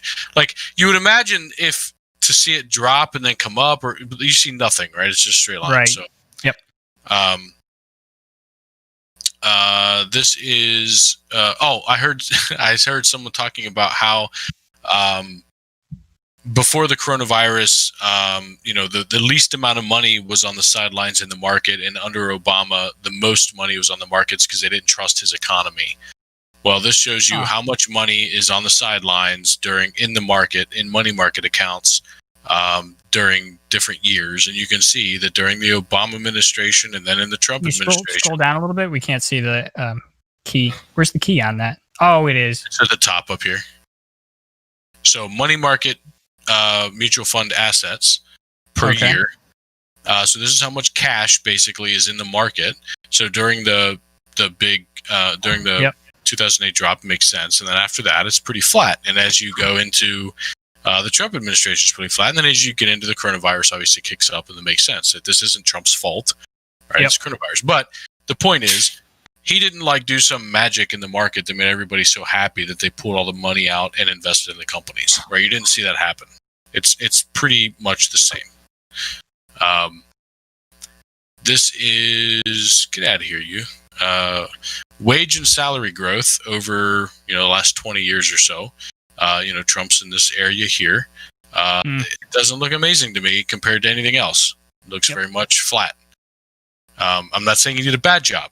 I don't think he did a bad job. He didn't hurt the market or anything. I don't think his policies were anti-market.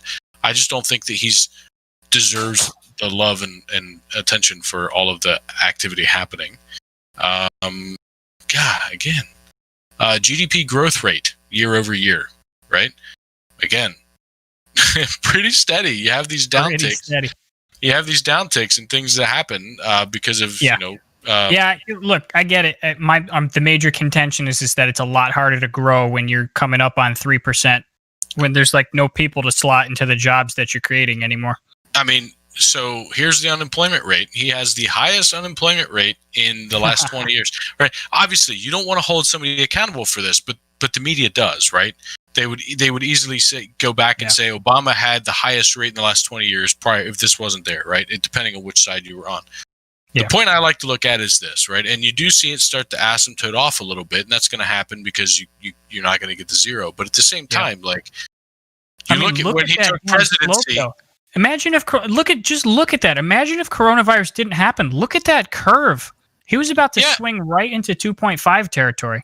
Well, maybe. I mean, if you look at how it's going, it's probably going to be somewhere. But I mean, you look at it and you see this curve isn't oh, here's Trump or here's the tax cut, and it's oh yeah, boop. Right. There's no change, absolutely not.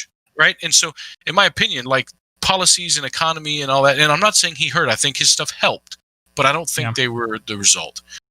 Median family income. That's one thing you can say that he did have a bit of an uptick in. If you look at the last year, so this is 28 to 19. 19 to 20 is not available that I could find. You do see that curve changes a bit there, but it's again not massively out of scope of this, but you did have a bit of a tick there. So his policies could have affected that, or could have just been new time for it to happen. I think it's probably a combination of both. I think he did have a bit to play in that. Again, unemployment. This is private industry. I mean, look at this line here and that line there. They're almost exactly the same slope all the way down. It's right, and that one especially. I mean, all of this is tough to say. What's residual from the previous one? What are you directly responsible for? I mean, and then how much impact does the president even have? It's all. Yeah, and so this is just another one. Shows the same thing. So what I really wanted to show was, in my opinion, based on the data that I've seen, what I've looked into, and Chris, you seem super interested in all these curves. You passed out over there.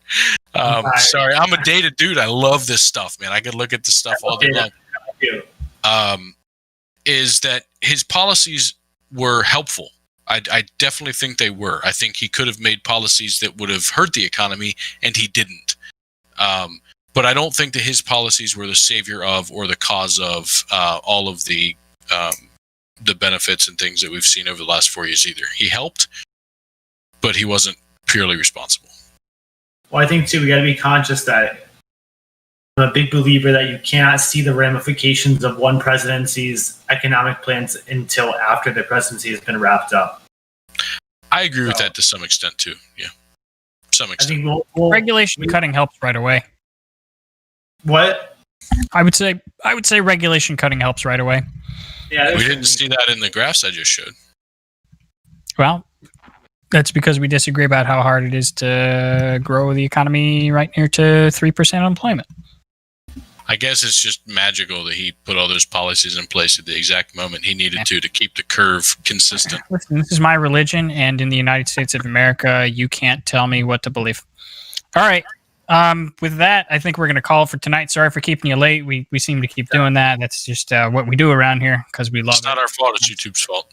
It's our correct. Don't So apologize for I YouTube. think YouTube is up. I am actually watching it on YouTube, so that finally came back up. So, I think we have the old one-person audience right now, but thanks for hanging out. For posterity, like, share, and subscribe. Thanks for hanging out. We really enjoyed these conversations, and we enjoy hanging out with you. Good night, guys. Peace.